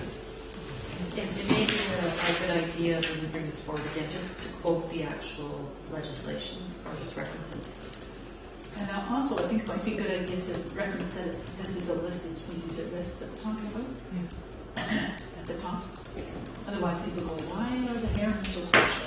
It's because they're designated. That would go under policy objective. Yeah, maybe in the policy objective. Right before Pacific great blue heron, could say listed species at risk. The other point I wonder about, and this is just a wonder, is the time frame. Whether people reading this are going to have a sense of this is enforced all the time, parts of it are enforced all the time. The active nesting season, I think, needs to be right up at the very front. Yeah, because it's down at number 5. Yeah. So, and I think that's a good point because it definitely is nesting period and what that period is. So it's not restrictive all year round, just during the nesting season. But not disturbing nests would be applicable all year round. You can't go in and do that. So there are sort of 2 time frames here. So it could say, like number 2, minimizing disturbance during the nesting season, February 1st to August 31st or whatever, something like that. Something like that, but just very early on so people get anchored. Is this applying to me now? So number 2, minimizing disturbance. In addition to full protection of Pacific great blue heron nests, as I say that all the statutes that pertain to heron contain provisions prohibiting disturbance of nesting herons. And the definition of disturbance is subjective, so there's no hard line on that. The burden of demonstrating that a proposed activity will not cause disturbance falls to the individual proposing the works or agency authorizing the activity, and that's legal counsel advised. So one question, both in the policy objective and in that section, I'm not sure if possible. You use the word individual. I think we should use the word person because person means an individual, an organization, a legal entity of some kind. A company. Yeah.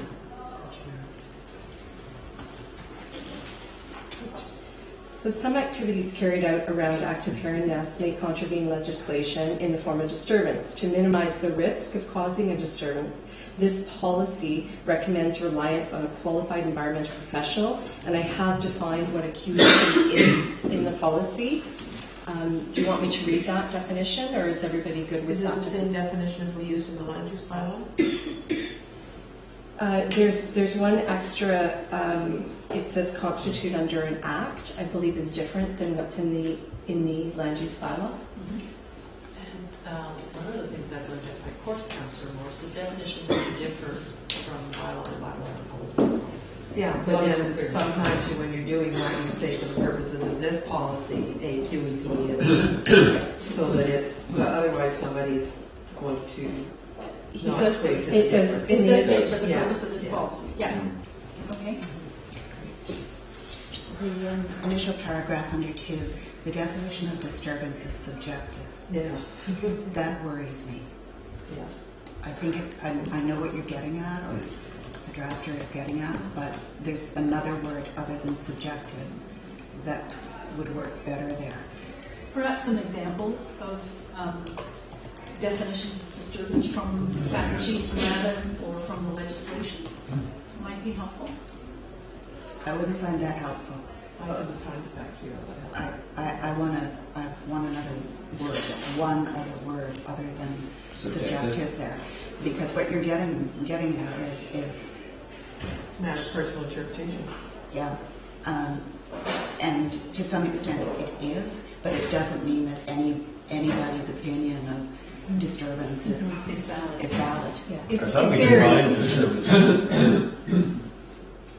No, it just says I.e.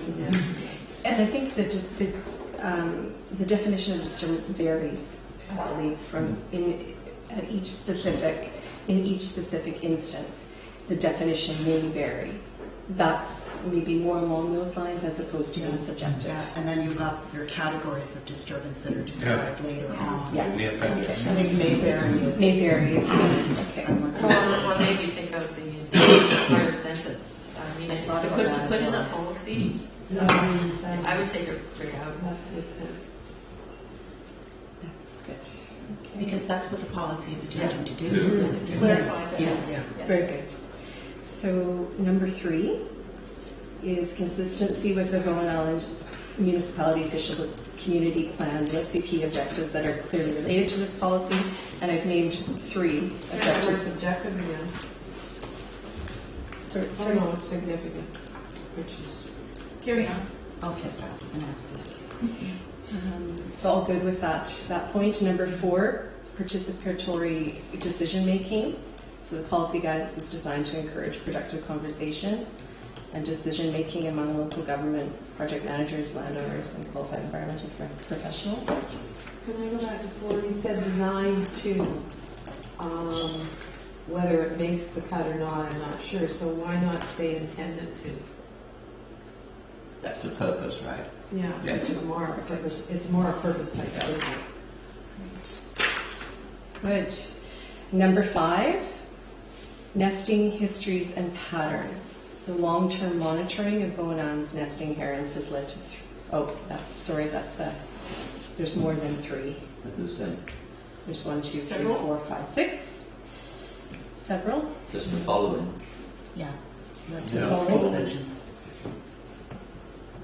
The following? Yeah. The following Yep. primary. Well, I don't I guess understand my why. question would be, why would we include that in the policy itself? Yeah, I guess, it is sort of the biological principles that we've developed, but I don't know if it is necessary. Yeah. It's the biological principles under which the whole, the implementation section has been devised.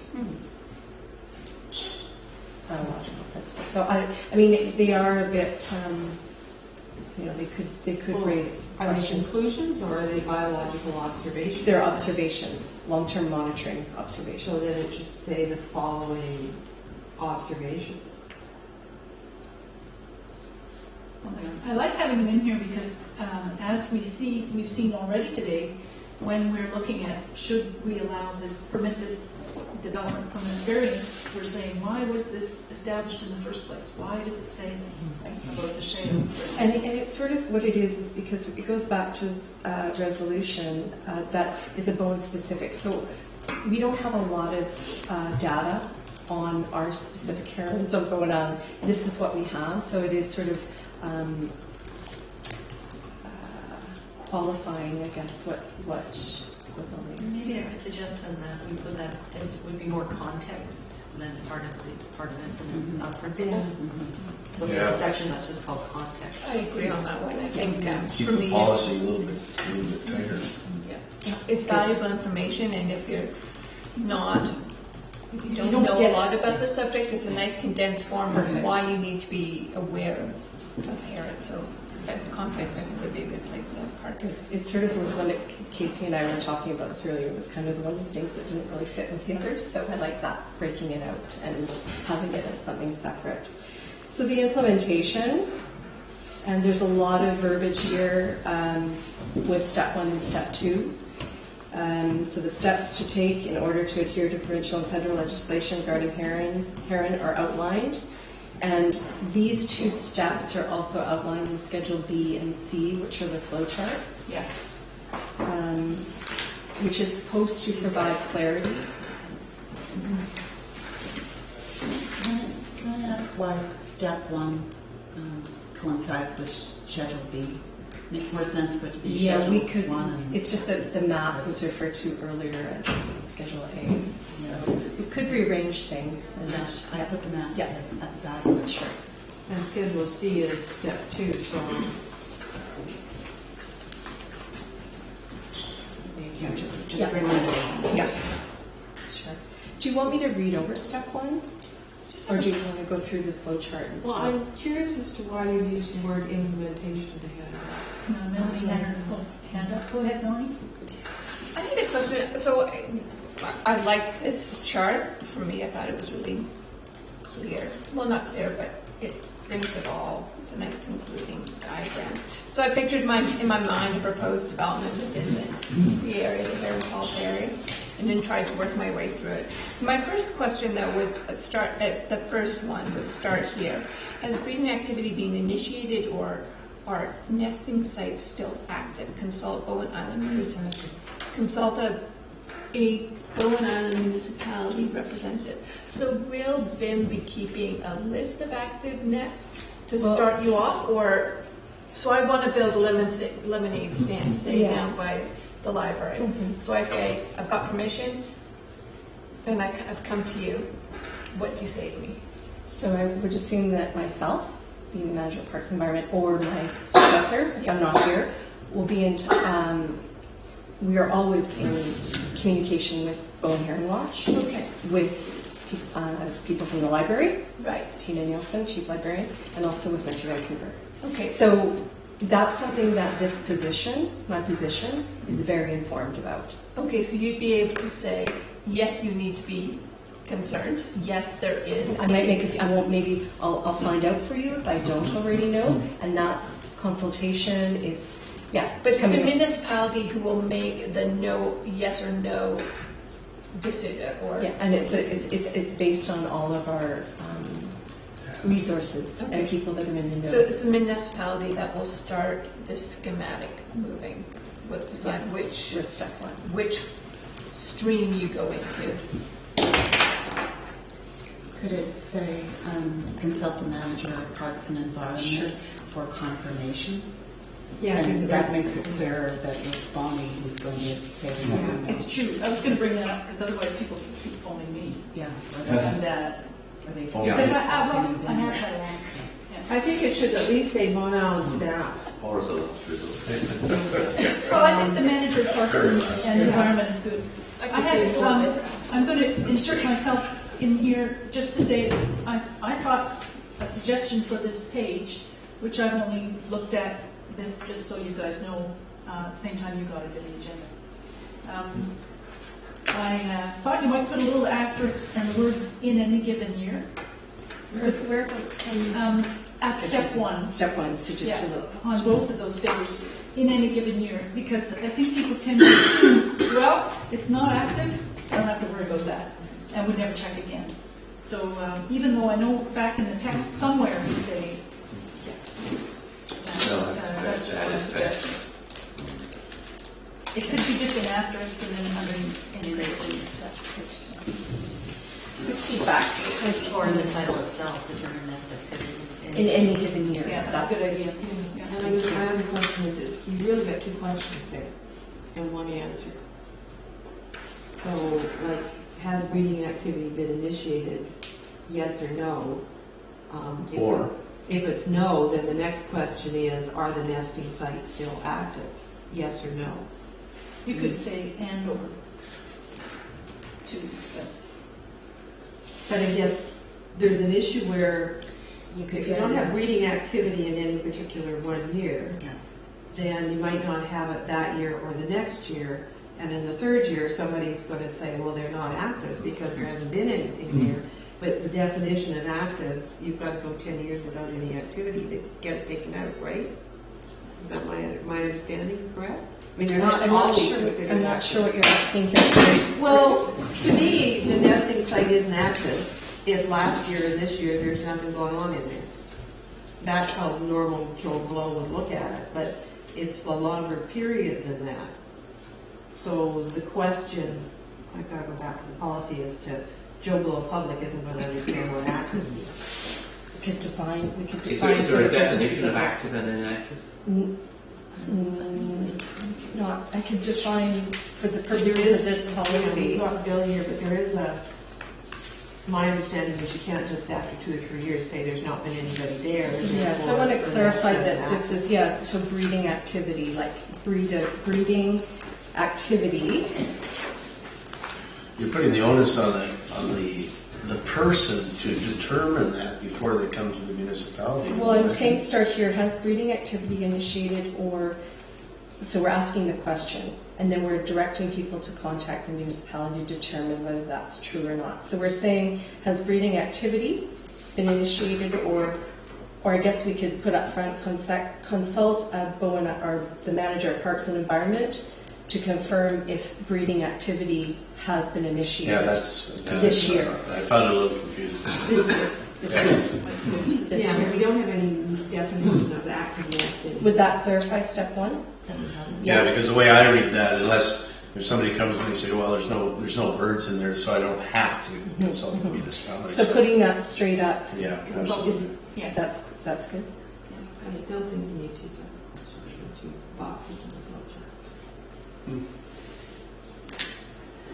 So what it says, what we're proposing. So we're saying consult the manager of Parks and Environment for confirmation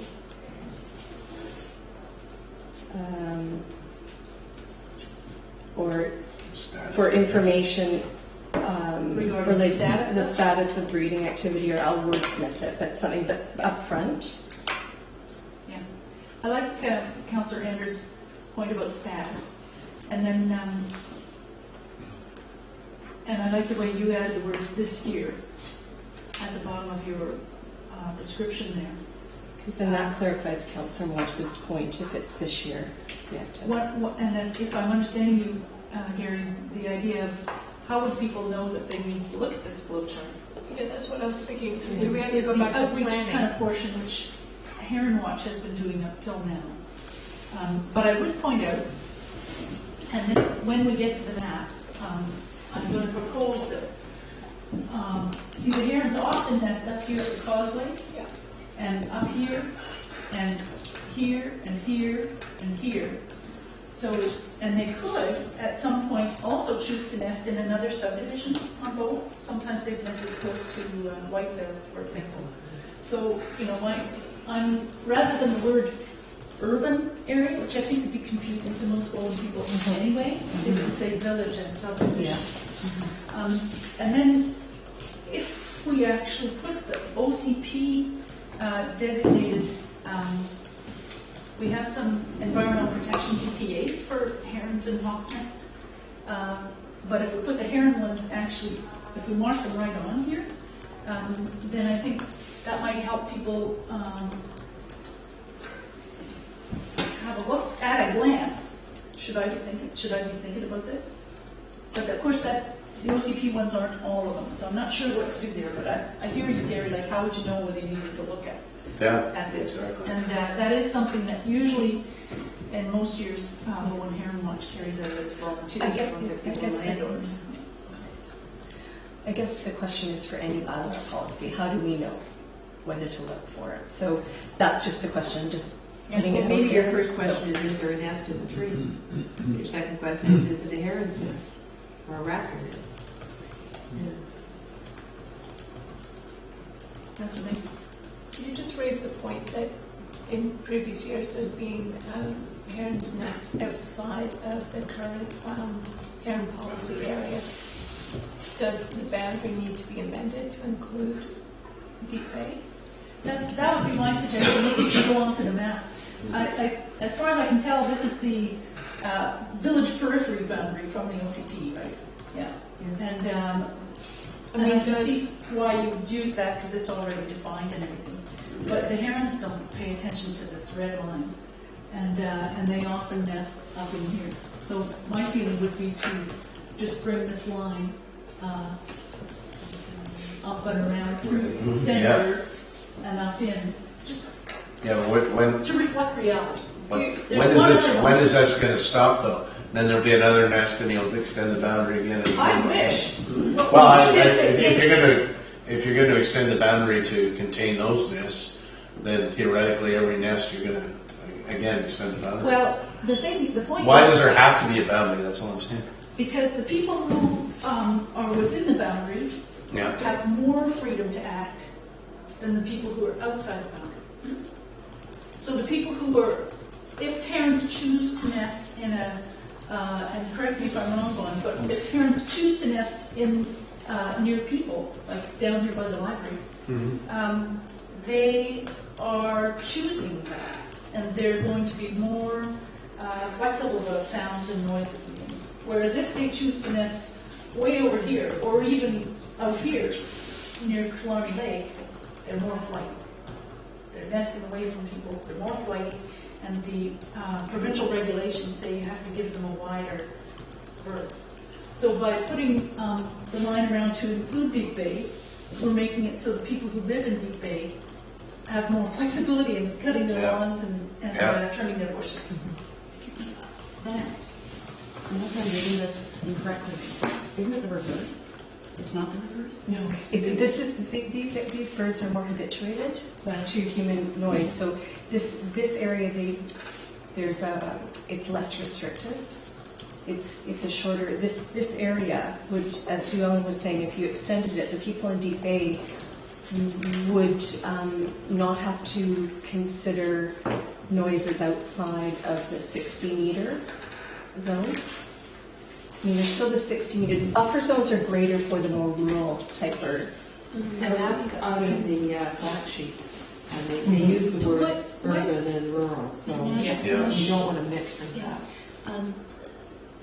In the appendix, appendix 1, it says under the small engine landscaping point, it says that these activities are proposed within 60 meters of an active urban nest. So that's a smaller area, or 200 meters of an active rural nest. Isn't that the opposite of what you were just saying? No, that's what we're saying. It was fitting. The circle, see these are, if I'm looking at this, is what you're looking at? Right. So in the moderate disturbance, activities that have the potential to cause undue disturbance, da-da-da-da, and then it gives the two subsets. Oh, I see. It says if these activities are proposed within, somewhere we need to make it clear, this division. And maybe that's the place to do it. But the point is, because you missed it, right? Yeah. I think what we need to do with this is set it up in a way like we do with bylaws, where we have clear definitions. I know we have definitions for disturbance here, but where there's clear definitions for words that are used a lot, and defining. Like a little glossary. Yeah, I think part of it is we brought this forward. It's more of an information dump right now. Yeah. But you've got a nice report. A lot of that stuff is in the report. Yeah. So just I think using the same template we do with bylaws, it would be helpful where we lay out the definitions throughout the document and what they mean up front, and then go into the document itself. Yeah. This is why I'm suggesting that we just call it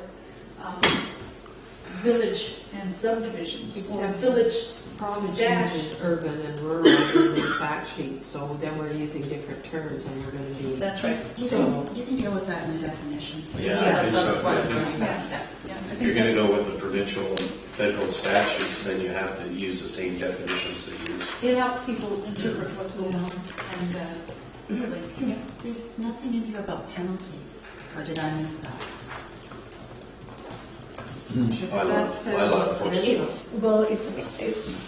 So the implementation of a policy is potentially does carry penalties through court proceedings. Generally speaking, I don't believe we mention those in policy, or I could be wrong. I think what we could do is set up an appendix that just indicates here are the penalties under federal and provincial legislation. Yeah, they're not voluntary. Yeah, just for There are information. penalties, Yeah. Yeah, that's the key point, that there are penalties. Yes. Which I think are left referenced in the fact sheet. Yeah. Should have printed all this. And the fact sheet can also be included as a. It is. It's in there as a link. I would note that the fact sheet gets updated once in a while, so we may need to update it once in a while. Do you think the person closer? No. In the past, have we had herons nesting in Catesville? They have come over the years, and maybe Billy remembers this more recently, although Billy from here, Bowen Heron Lodge. In recent times, they have been found in the backyards of people, like all 14 birds in one maple tree in one backyard. So it's not inconceivable that they would move up there again. Okay. I think that the point of that, using that red line, I can see that's the village periphery, and so. I just wanted to make, I was just wondering if we were to include Deep Bay, because there has been noted nests there, whether you could take off Catesville if there had been no. But it sounds like in the past there has been observations. Yeah, So that's and like I say, I don't want to, because the restrictions are less onerous inside. I'm happy to have, but it's what the group decides. Councillor Andy. You talk about the nests on the other side of the causeway into Deep Bay area. So are these people aware that they can't use their lawnmowers all summer? They report the nests to the volunteers of Bowen Heron Lodge. But I mean, are there actual residents that don't cut their lawn because there's a nest there? Say 200 meters per row? Lawn cutting is one of those things. See, the Oh. herons choose to nest where the herons choose to nest. It says mowers and lawn trimmers and general construction activities, hammering. Yeah. And no, we could ask for public input. We could. It's the. That's 200 meters. That's 600 feet from any of those nests. That's why I'm proposing to make it 60 meters. It's less. Yeah. That's why I'm suggesting a little bit up. Those developed areas should not. And that's the provincial guidelines. Sorry, I'm interpreting your work here. I just wanted, could I just get some clarity around urban terms, urban and rural? So I have defined in the policy, for the purposes of this policy, urban areas are defined as the area within the Snug Cove village boundary, as shown on Schedule A map. Which page are you on, sorry? Page 2. But Schedule A is Snug Cove expanded village, So- and maybe it should be bigger. Yeah, so we can adjust that if council wishes, the boundaries.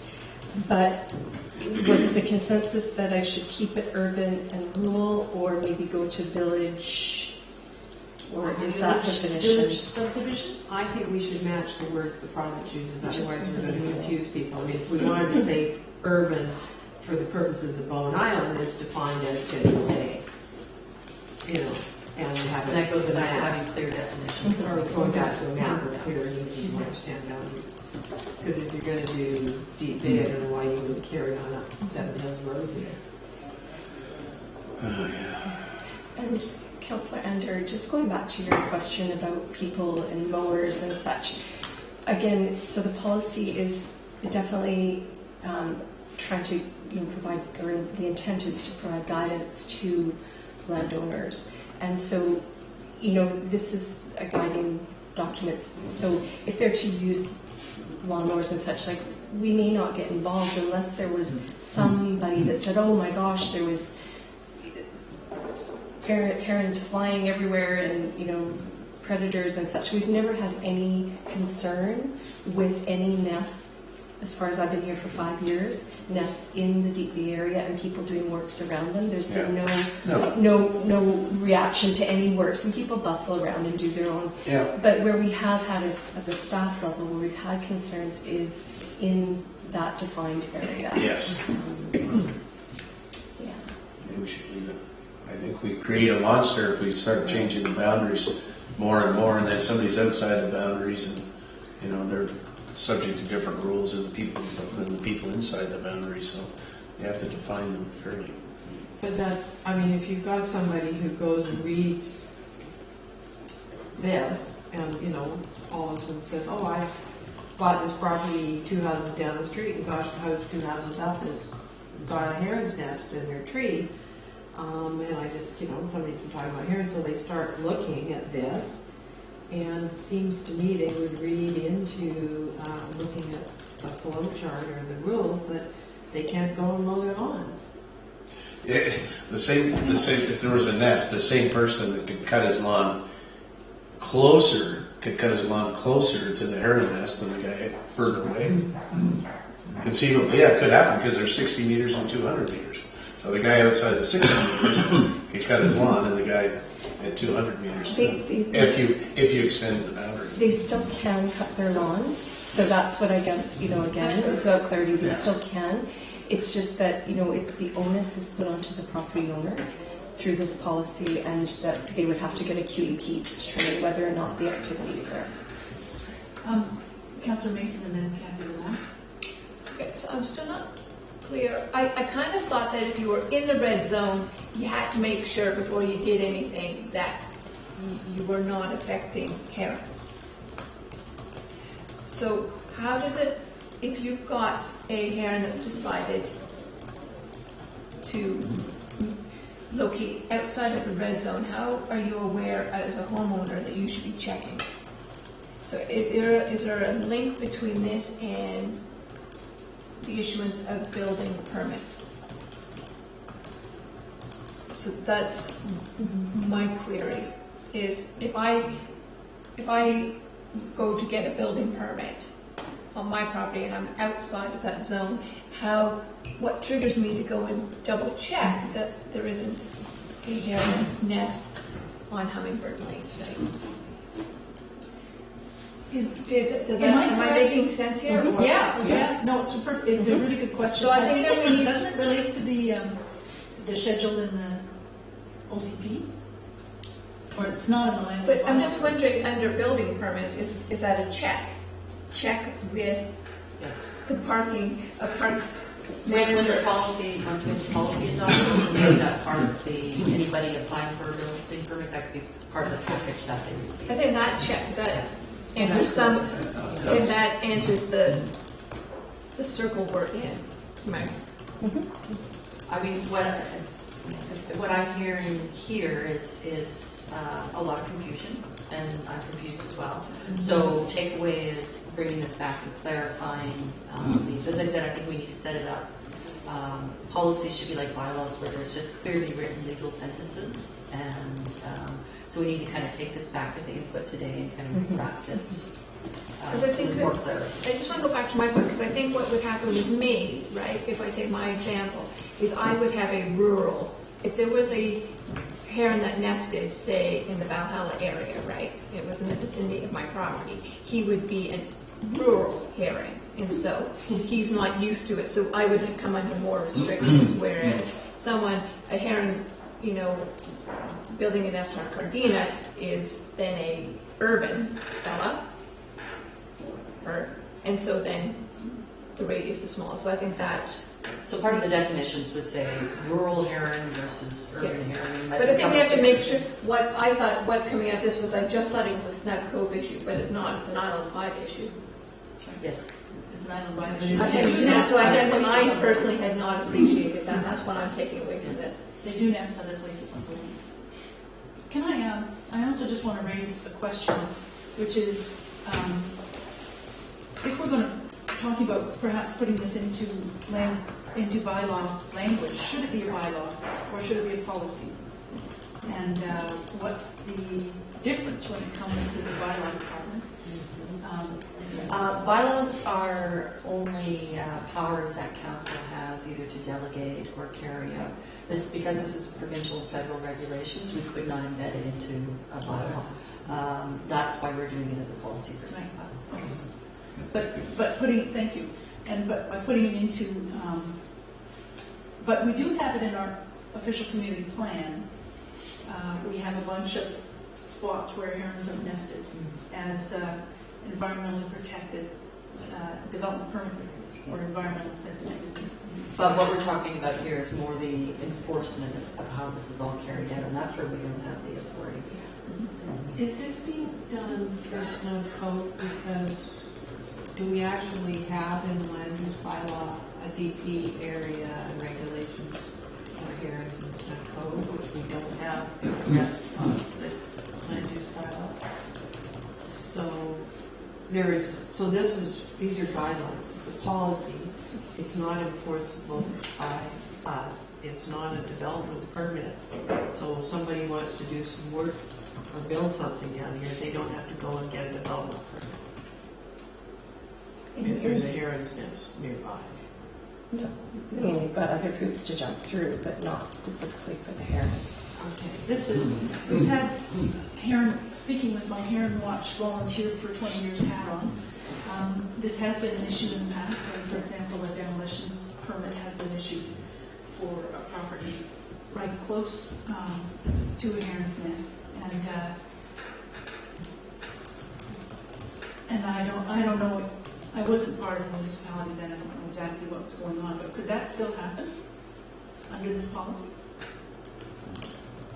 The permit would put a time frame in it, presumably, or a requirement to get it to DP. The new policy would give us tools to require the applicant to apply for or a higher FUE agenda area. So I would say no. When you repeat, that's the word. Okay, thank you. Yeah. Okay. Just a comment regarding the flow charts. I really appreciate the movement towards the flow chart. I think that that's great and that they will be they'll be good tools. With the current Schedule C, there's a bit of a wobble in terms of the flow logic.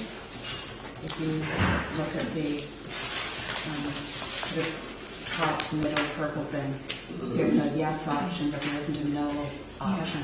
So it just needs to be sort of walked through a little bit. And I might suggest that you change it. It's going to sound trivial, but it's actually not. Change the color scheme here to actually make use of red and green. Okay. Because people do respond to color more so than the lovely chocolate brown and gold, which I like. Yeah. Mine's gold and gray and black. Yeah, I know there's Bonnie.